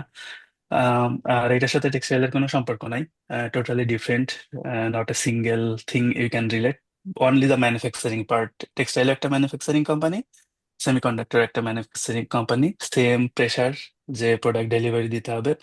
আর আমেরিকান কোম্পানির প্রেসার হচ্ছে যে তোমাকে বলবে একটা কাজ করতে। ইউনিভার্সিটি, এখানে একটা জিনিস বলি, যারা যারা যদি কেউ স্টুডেন্ট থেকে থাকে পিএইচডি করতেছে, পিএইচডি খুবই বলবো যে অনেক ইজি ফেজ। ইজি ফেজ এই কারণে স্কিল ডেভেলপ করার জন্য অনেক লম্বা টাইম পাওয়া যায়, 6 মাস, এক সেমিস্টার এনাফ। কিন্তু কোম্পানিতে টাইম দিবে 1 সপ্তাহ বড় জোর, এবং এটা করাই লাগে। যেমন মানে এই সেপ্টেম্বরের শুরুতেই ম্যানেজার একদিন হঠাৎ করে নতুন কিছু টুল আসছে, আমাকে ডেকে বলছে যে আমি মেনলি অটোমেশনের কাজ করি এখানে, বলছে এই জিনিস প্রবলেম হচ্ছে, আমরা এটা করতে চাই। এবং সে জানে যে আমার ওই ধরনের কোনো ট্রেনিং নাই। সে বলছে যে আমি জানি তোমার কোনো ট্রেনিং নাই, কিন্তু এই জিনিস আমি করতে চাচ্ছি, তুমি এটা করবা। তুমি কার কাছে কাছে হেল্প চাইতে পারো? কয়েকজনের নাম বলছে, এদের সঙ্গে কথা বলো, কথা বলে হেল্প নিয়ে ট্রাই করো, এবং আমি চাই এটা এই সপ্তাহের ভিতরে কমপ্লিট হবে।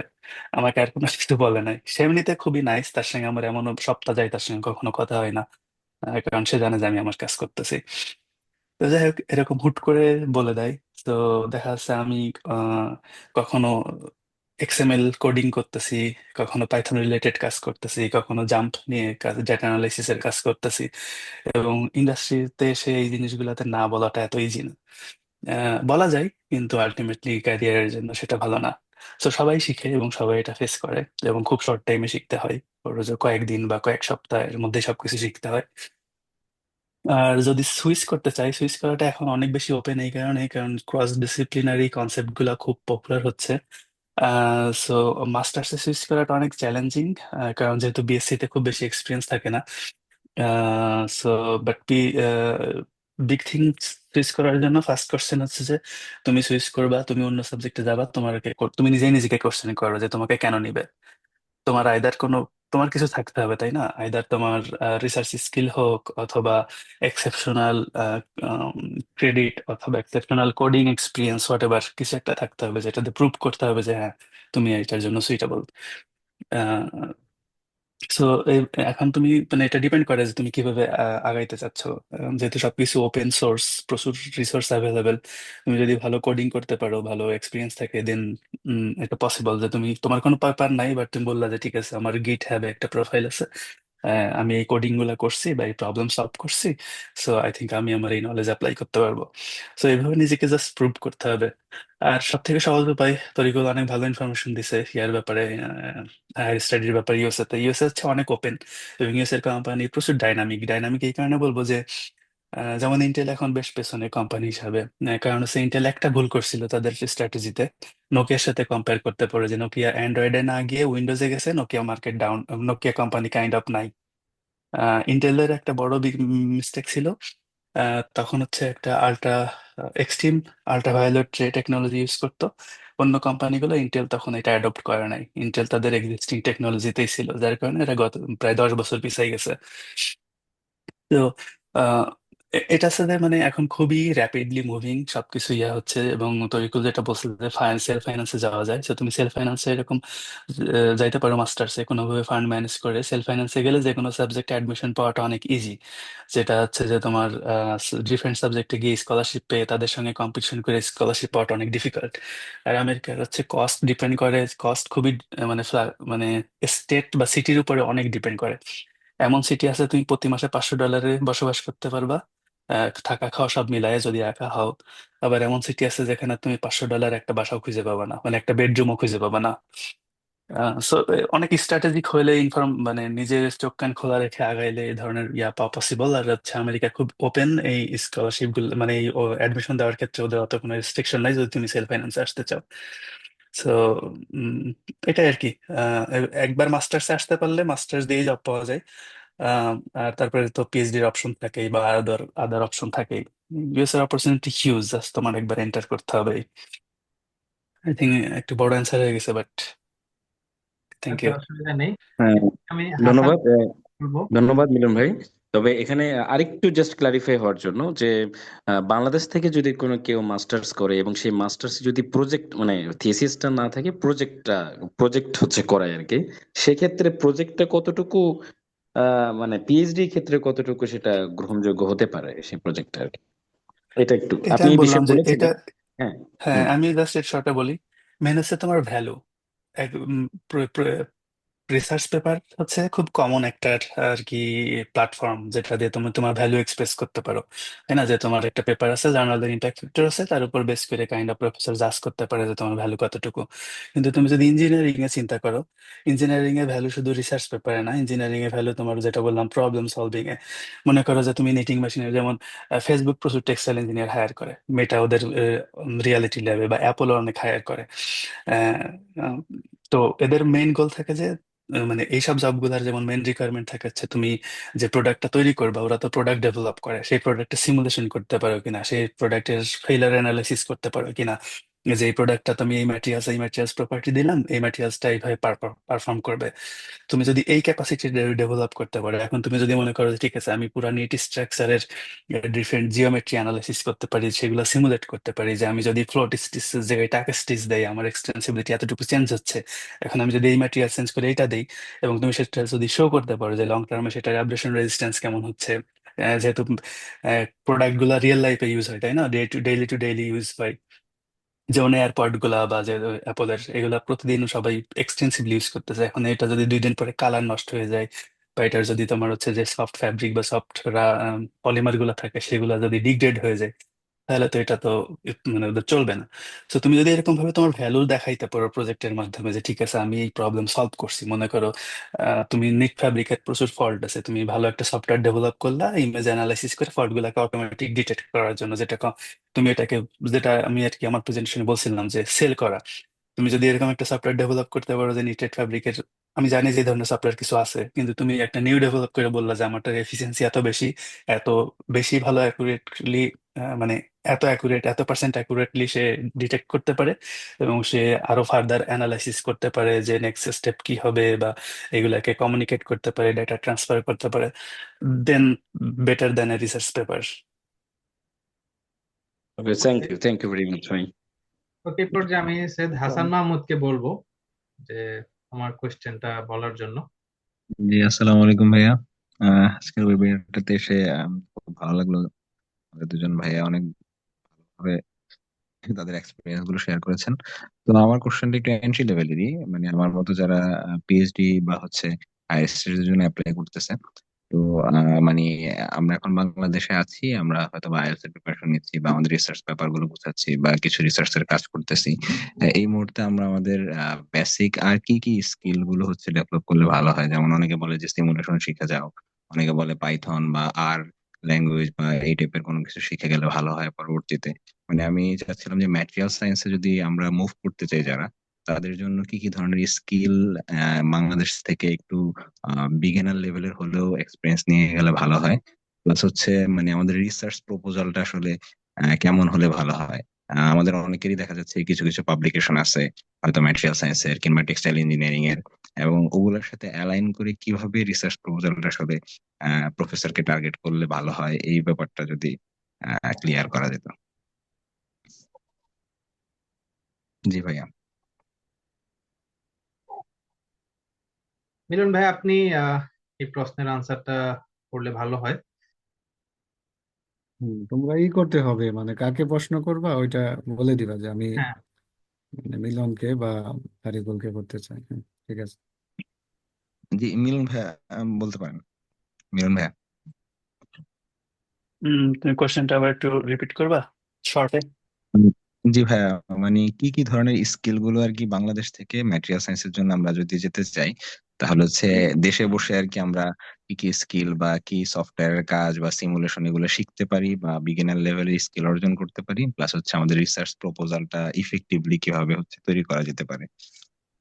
তুমি যদি ইউএস এর কথা বলো, ইউএস এ আলটিমেটলি রিসার্চ প্রপোজাল এরকম ভাবে লাগে না, জাস্ট একটা রিসার্চ কাইন্ড অফ আইডিয়া লাগে যে আমি এটার উপর কাজ করতে যাচ্ছি, এই প্ল্যান। কিন্তু কোনো স্ট্রাকচার যে 2-3 পেজের একটা রিসার্চ প্রপোজাল, এটা লাগে না। আর কি আমি দেখি নাই, যদি না কোনো প্রফেসর পার্সোনালি রিকোয়েস্ট করে থাকে, বাট এটা অ্যাডমিশন বা অ্যাপ্লিকেশনের পার্ট না। আর স্কিল ডেভেলপ এটা ডিপেন্ড করে তুমি কোন এরিয়াতে কি ম্যাটেরিয়ালস নিয়ে কাজ করতেছো। এখন যদি আমি সিম্পলি বলি যে তুমি কম্পোজিট নিয়ে কাজ করতেছো, তাহলে তুমি হচ্ছে যে আম, যেটা ক্যাথিয়া যে সফটওয়্যারটা আছে কম্পোজিট মডেলিং এর জন্য ইউজ করা হয়, অথবা ফাইনাইট এলিমেন্ট অ্যানালাইসিস। এই দুইটা হচ্ছে যে খুবই আহ, মানে ট্র্যাডিশনাল এবং অলওয়েজ লাগে, মানে 99% কেসেই তোমার হচ্ছে কম্পোজিট, মানে এই দুইটা সফটওয়্যারের কাজ তুমি পারো। এরপরে তুমি এখন যেটা করতে পারো, যেটা আর কি এখন খুবই কমন ট্রেন্ড সবকিছুতে আর কি ইউজ হয়, সেটা হচ্ছে AI based analysis, either property prediction অথবা তাদের মাইক্রো স্ট্রাকচার অ্যানালাইসিস, অথবা মনে করো যে এক্সপেরিমেন্ট ডিজাইন। এটা তুমি যে এই তিনটার যে কোনো কিছু করতে পারো এআই ইউজ করে। সো এখন তুমি কোন ম্যাটেরিয়ালস নিয়ে, বা এখন তুমি ন্যানো ম্যাটেরিয়ালস নিয়ে কাজ করতেছো, বা না জাস্ট ফাইবার বেস কম্পোজিট নিয়ে কাজ করতেছো, অথবা অ্যান্টিব্যাকটেরিয়াল টেক্সটাইল নিয়ে কাজ করতেছো, এটা ডিপেন্ড করে বা মানে টোটাল সাবজেক্টের উপরে। বাট ফার্স্ট থিং ফার্স্ট হচ্ছে যে কোডিং পারাটা খুব ইম্পর্টেন্ট। কোডিং পারলে অন্যান্য অনেক সফটওয়্যারের ক্ষেত্রে অনেক আগায় থাকা যায়, বা তার উপর বেস করে ডেভেলপ করা যায় স্কিলটা। তো তুমি যদি পাইথন পারো বেটার। এরপর তুমি যদি সলিড ওয়ার্কস পারো 3D ডিজাইন করতে, ম্যাটেরিয়াল ডিজাইন করতে, সেটা আরো বেটার। এগুলো আছে খুবই এন্ট্রি লেভেলের। আর তারপরে অ্যাডভান্স লেভেল আমি বলবো যে ফাইনাইট এলিমেন্ট অ্যানালাইসিস, অথবা ক্যাটিয়া, তারপরে এআই, যে কোনো সফটওয়্যার, এগুলো আর কি হেল্প করবে। থ্যাংক ইউ মিলন ভাইয়া। জি ভাইয়া, এবার আমি থ্যাংক ইউ। কিবরিয়া আপনাকে রিকোয়েস্ট করব আপনার প্রশ্নটা করার জন্য। আসসালামু আলাইকুম সবাইকে, অনেকদিন পর সবাইকে দেখে ভালো লাগছে। আমার স্পেসিফিক দুইটা কোয়েশ্চেন মিলন ভাইয়ের কাছে। সেটা হচ্ছে, মিলন ভাই যেহেতু আমেরিকাতে জব করছেন দীর্ঘদিন যাবত, এবং ভাইয়ের প্রোফাইলে আমি দেখলাম যে ভাই জার্মানিতেও কিছুদিন ছিলেন। আমার ফার্স্ট কোয়েশ্চেন হচ্ছে, কম্পারেটিভলি টু ইউরোপ, ইউএস এর ওয়ার্ক লাইফ ব্যালেন্স কেমন? Number question. আর 2 নম্বর কোয়েশ্চেন হচ্ছে, আফটার পিএইচডি গ্রিন কার্ড বা রেসিডেন্সি কার্ড পাওয়ার যে প্রসেস, এটার আসলে টাইম ফ্রেমটা বা প্রসেসটা কি? Thank you. আসসালামু আলাইকুম। Okay, thank you. প্রথম কোশ্চেন হচ্ছে যে work life balance. USA is the, I mean, developed কান্ট্রির ভিতরে সব থেকে ফাস্ট পেস আমি বলবো ওয়ার্কিং এনভায়রনমেন্ট এখানটাই। প্রচুর চেঞ্জ হয়, প্রতিনিয়ত চেঞ্জ হয়। তো আমি 3 মাস জব করছি জার্মানিতে রিসার্চ ইন্টার্ন হিসাবে একটা রিসার্চ ইনস্টিটিউটে। জার্মানির লাইফ বা ওভারঅল ইউরোপের লাইফ হচ্ছে খুবই relaxing, extremely balanced, social life সবকিছু অনেক বেটার। এদিকে ইউএস এর সাইড হচ্ছে যে সবাই অনেক কাজ করে। মানে আমি যেমন আমি এখন কিন্তু এশিয়ান কান্ট্রির সঙ্গে কম্পেয়ার করতেছি না, যেমন চাইনা কোরিয়া সবাই অনেক আরো বেশি কাজ করে ইউএস এর থেকে। বাট জার্মানির সঙ্গে যখন ইউএস এর কম্পারিজন হয়, তো ইউএস এ আর কি হিউজ কাজ করে সবাই, অনেক ওয়ার্কহলিক, এবং ওয়ার্ক লাইফ ব্যালেন্স ডিফিকাল্ট। এবং উম, এখানটায় বিশেষ করে যদি টেক কোম্পানিতে জব করা হয়, এবং যেহেতু এখানে সব টেকনোলজি ডেভেলপ হয়, তুমি যদি জাস্ট সিম্পলি লিস্ট দেখো যে ওয়ার্ল্ডের টপ 10 কোম্পানি দেখবা ম্যাক্সিমাম ইউএসএ তে। আর এটার কারণে হচ্ছে যে তারা প্রতিনিয়ত টেকনোলজি ডেভেলপ করেছে, প্রতিনিয়ত তোমার হচ্ছে যে লার্নিং ফেজটা অনেক বেশি। আহ, তো সবকিছু মিলাই তুমি ওয়ার্ক লাইফ ব্যালেন্স চিন্তা করলে USA is not a good destination. কিন্তু তুমি যদি ক্যারিয়ারের কথা চিন্তা করো, স্যালারির কথা চিন্তা করো, then nobody can beat USA. USA salary Europe থেকে ডাবল। যে কোনো কান্ট্রির সঙ্গে তুমি তুমি ইভেন তুমি সুইজারল্যান্ডের সঙ্গে কম্পেয়ার করলে ইউএসএ তে স্যালারি হাই টেক কোম্পানিতে। আর হচ্ছে যে গ্রিন কার্ড পাওয়ার আসলে আমি অত ডিটেলসে যাচ্ছি না, যেহেতু আমরা সবাই আহ, একটা সার্টেন এডুকেশন লেভেল পাস করে ফেলছি। আহ, দুইটা উপায়, খুব কমন উপায় আর কি আমাদের কারেন্ট স্টেজ থেকে। একটা হচ্ছে এনআইডব্লিউ, যেটা তোর আহ, যেটা আমি আর কি ওটার মাধ্যমে পাইছি। সেটা হচ্ছে যে তুমি মাস্টার্স ডিগ্রি থাকলে, আমি জানি না রিসেন্ট রিকোয়ারমেন্ট চেঞ্জ হয়েছে কিনা, বাট মাস্টার্স ডিগ্রি থাকলেই এবং কিছু ওয়ার্ক এক্সপিরিয়েন্স থাকলে আমেরিকা এসে নিজে অ্যাপ্লাই করতে পারবা লয়ারের মাধ্যমে, অথবা নিজের অ্যাপ্লাই করা যায়। এবং এটা টাইম ফ্রেম আগে যতটা প্রেডিক্টেবল ছিল, এখন খুবই ডিফিকাল্ট প্রেডিক্ট করা।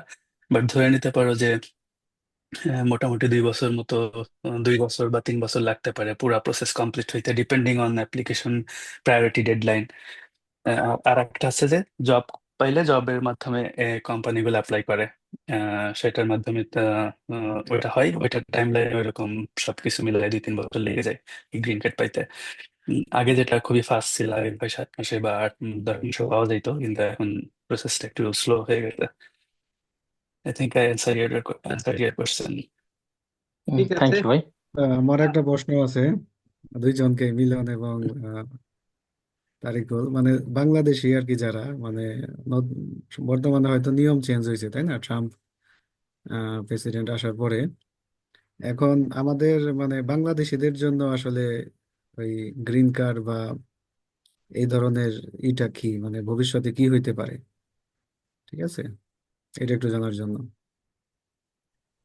আমার মনে হয় তরিকুলের কাছে আপডেটেড ইনফরমেশন, আমি এটুকু বলি যে আহ, বাংলাদেশ অলওয়েজ একটা বেনিফিট পায়, কারণ প্রত্যেকটা দেশের একটা কোটা আছে, যে প্রতি বছর এত পার্সেন্টেজ লোক গ্রিন কার্ড পায়। যেহেতু বাংলাদেশ থেকে লোক অত বেশি আসে না ইউএসএ তে কম্পেয়ার টু চায়না আর ইন্ডিয়া, যার কারণে হচ্ছে তোমার এফিজেক্টটা থাকেই। এবং বাংলাদেশের জন্য বেটার, অলওয়েজ বেটার, এবং kind of time line is short অন্যান্য দেশের তুলনায়। রেগুলার অ্যাড করতে চাইলে অ্যাড করতে পারো। আচ্ছা, thank you, thank you. Tarikul বন্ধু, তোমার কিছু বলার আছে এ বিষয়ে? না, এখন ইয়ে প্রশ্ন করবে, দাঁড়াও, মনীন্দ্র রয়, এম রয়, আমি একটু ই করি, মনীন্দ্র।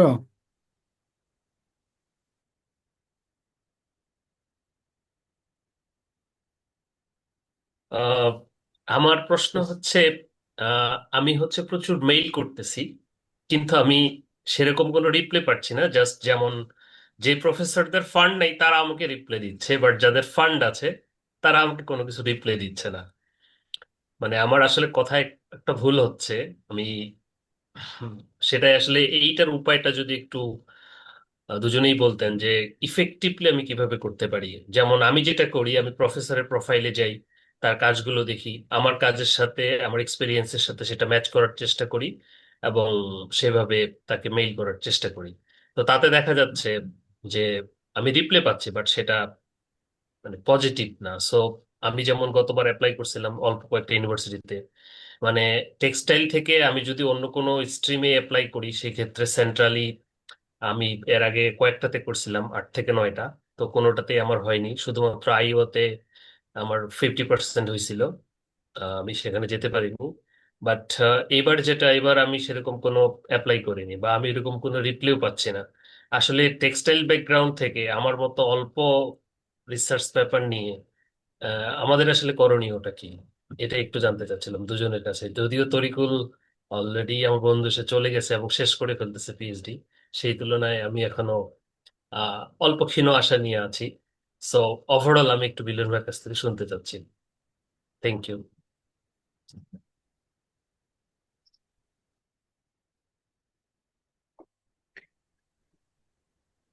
ওকে, থ্যাংক ইউ। রেসপন্স পাওয়াটা এখন আরো ডিফিকাল্ট। এটা তোমার ফল্ট না, কারণ হচ্ছে যে ইউএস এর ইউনিভার্সিটি গুলো ফান্ডিং, বিশেষ করে এই বছরে নতুন পলিসির কারণে ফান্ডিং এর পরিমাণ প্রচুর কমছে, প্রচুর কাট হয়েছে। অনেক প্রফেসরের ফান্ড নাই, বা ফান্ড হোল্ডে আছে। তো এই বছর রেসপন্স কম পাওয়াটা খুবই কমন এবং খুবই স্বাভাবিক। আর এটা ডিপেন্ড করে হচ্ছে প্রফেসর রিকোয়ারমেন্টের উপরে, বা ফিট, বা তা যে তুমি যে রিসার্চ করছো বা কতটুকু করছো এটা ইম্পর্টেন্ট না। ইম্পর্টেন্ট হচ্ছে তার যে লোক লাগবে সেই কোয়ালিফিকেশন বা সেই স্কিল তোমার আছে কিনা। এখন হয়তো বা তুমি তাদেরকে রিস্ক করছো, আনফরচুনেটলি তোমার ব্যাকগ্রাউন্ড এবং তাদের রিকোয়ারমেন্ট ভালোভাবে ম্যাচ হয় নাই। তো এই জন্য হয়তো বা তোমাকে ওইভাবে রেসপন্ড করে নাই, কিন্তু তার অর্থ এই না যে তুমি অল্প প্রিপেয়ার করছো এই জন্য তুমি রেসপন্স পাচ্ছ না। একটা বিগ রিজন হচ্ছে যে আহ, তোমার স্কিল এবং তার নিড, এই দুইটা অ্যালাইন হইতে হবে। যত বেশি অ্যালাইন হবে তত বেশি পসিবিলিটি বাড়বে। তো এই পর্যায়ে মানে খুব বেশি কিছু বলার নাই, বলবো যে আরো বেশি ইমেল করতে থাকো। আর ডেফিনেটলি এই বছর হচ্ছে সব থেকে টাফেস্ট ইয়ার। অ্যাটলিস্ট আমি যতদিন ইউএসএ তে আসছি দেখছি যে সবাই অনেক স্ট্রাগল করতেছে।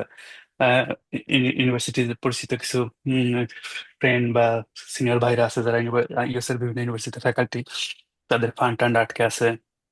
আনসার্টেনিটিতে পড়ে গেছে, স্টুডেন্ট নিতে পারতেছে না। এবং ভিসার রেস্ট্রিকশনের কারণেও অনেকে হচ্ছে যে বাইরে থেকে লোক নেওয়ার কম নেওয়ার ট্রাই করতেছে, যাতে তাদের প্রজেক্ট গুলো আগাইতে পারে বা স্টুডেন্টরা এসে পৌঁছাইতে পারে। সো এটাই। আর বেটার হচ্ছে যে যদি তুমি আরো স্কিল সেট বিল্ড করতে পারো ওইরকম করে, জাস্ট যেটা মানে আমি যেটা পার্সোনালি মনে করি যে তোমার স্কিলটা ইম্পর্টেন্ট, কয়টা পেপার পাবলিশ করলে এটা না। তুমি যদি সেটা শো করতে পারো সেটা বেটার। আর আমি জানি না তুমি কোন টপিকে কাজ করো, বাট তুমি যদি লাইফ সাইকেল অ্যাসেসমেন্ট সফটওয়্যার নিয়ে কাজ করতে পারো বা এটার এক্সপিরিয়েন্স থাকে, বা এনভায়রনমেন্ট রিলেটেড কোনো এনভায়রনমেন্ট বা হাউস, কি বলে এটাকে, এনার্জি সিস্টেম, যেটা বিল্ডিং এনার্জি, যেটা আমি টেক্সটাইলের সাথে রিলেট করলে তুমি বলতে পারো হিটিং অ্যান্ড কুলিং টেক্সটাইল, এই রিলেটেড কোনো এক্সপিরিয়েন্স থেকে আমাকে বলতে পারো, আমি তোমাকে রিকমেন্ড করতে পারি। কিন্তু you need to have a solid background. আমার পরিচিত একজন অনেক হুম, মানে 2.2 মিলিয়নের ফান্ড পাইছে, সে অনেক স্টুডেন্ট নেয়। কিন্তু সে যেহেতু একটু ডিফারেন্ট ট্র্যাকের, আমি জানি যে আমার পরিচিত কারো আর কি মৌলানা ভাসানীর যে এই ধরনের এক্সপিরিয়েন্স নাই এখন না পর্যন্ত, আমি যে যার আছে। হ্যাঁ, বাট ওটা থাকলে করতে পারি। বাট ফাইনাল কথা হচ্ছে কিপ অ্যাপ্লাইং। এন্ড এটা টাফ সিচুয়েশন, সো আগে যত পসিবিলিটি ছিল এই বছর পসিবিলিটি ডেফিনেটলি আরো কম। হুম। আমি আসলে ভাইয়া ওয়েস্ট ওয়াটার নিয়ে কাজ করি, এই টেক্সটাইলের। ও আচ্ছা। ওয়েস্ট ওয়াটার নিয়ে আমেরিকায় আমি যতদূর জানি কাজ খুবই কম হয়, খুবই কম হয় হুম, ইউনিভার্সিটি গুলাতে। তরিকুল, তুমি যদি কিছু অ্যাড করতে চাও। ঠিক আছে। তো থ্যাংক হ্যাঁ, ইউ। আমি আমি মনে করি একটু অ্যাড করি, সেটা হচ্ছে ঠিক মনিন্দ্র আছে যেটা ভাইয়া, থ্যাংক ইউ। মনিন্দ্র যেটা বলছে যে ইমেল করছে, ইমেল ব্যাক পাচ্ছে না। মানে যাদের ফান্ড নাই তারা ইমেল ব্যাক করছে, যাদের ফান্ড আছে তারা করছে না। তো এটা হচ্ছে আসলে কারণটা হলো যে মিলন ভাই অলরেডি বলেছে যে সেটা হচ্ছে মেইন কারণ হচ্ছে ফান্ড কাট অফ। তো প্রফেসরদের ফান্ড নাই। সো এখন যেগুলো স্টুডেন্ট আসতেছে বেশিরভাগই টিএতে আসতেছে। তো টিএটা হচ্ছে ডিসাইড করে হচ্ছে এটা ডিপার্টমেন্টাল কমিটি, কোনো প্রফেসর এটা ডিসাইড করতে পারে না। সো কোনো প্রফেসর কাউকে ডিরেক্টলি বলতে পারতেছে না যে আমি তোমাকে নিব, কারণ ওই ফান্ড আসতেছে টিএ থেকে। সো এই জন্য কোনো প্রফেসর ওইভাবে বলতেছে না, সে বলতেছে যে আমার ফান্ড নাই, এই কথা বলে দিচ্ছে। কিন্তু আমি তোমাকে করব, সাজেস্ট করবো তুমি সেন্ট্রাল অ্যাপ্লাই করো। যদি তোমার মানে হয় তাহলে এটা ডিপার্টমেন্ট ডিসিশন নেবে, এবং তোমার মানে প্রিভিয়াস যে রেকর্ড ওইগুলো অ্যানালাইসিস করে তুমি হয়তো ডিপার্টমেন্টে টিএ পেয়ে যেতে পারো। মানে আমার ক্ষেত্রে বলি, আমি আমি খুব সম্ভবত 4টা ইউনিভার্সিটিতে অ্যাপ্লাই করছি, এবং আমিও প্রফেসর করছি হয়তো 20টা ইউনিভার্সিটিতে। কিন্তু যেগুলো প্রফেসরের রিপ্লে পাইছি ওই সমস্ত ইউনিভার্সিটিতে আমার হয় নাই। যেমন আমি ইউজিএতে আসছি, আমার আমার প্রফেসরই আমাকে রিপ্লে দেয়নি, বাট আমি সেন্ট্রালি অ্যাপ্লাই করেছিলাম। আমাকে হচ্ছে টিএ দিয়েছিল, আমি প্রথম সেমিস্টার টিএ ছিলাম, তারপর দ্বিতীয় সেমিস্টার থেকে আমি আর এতে কনভার্ট হয়েছি।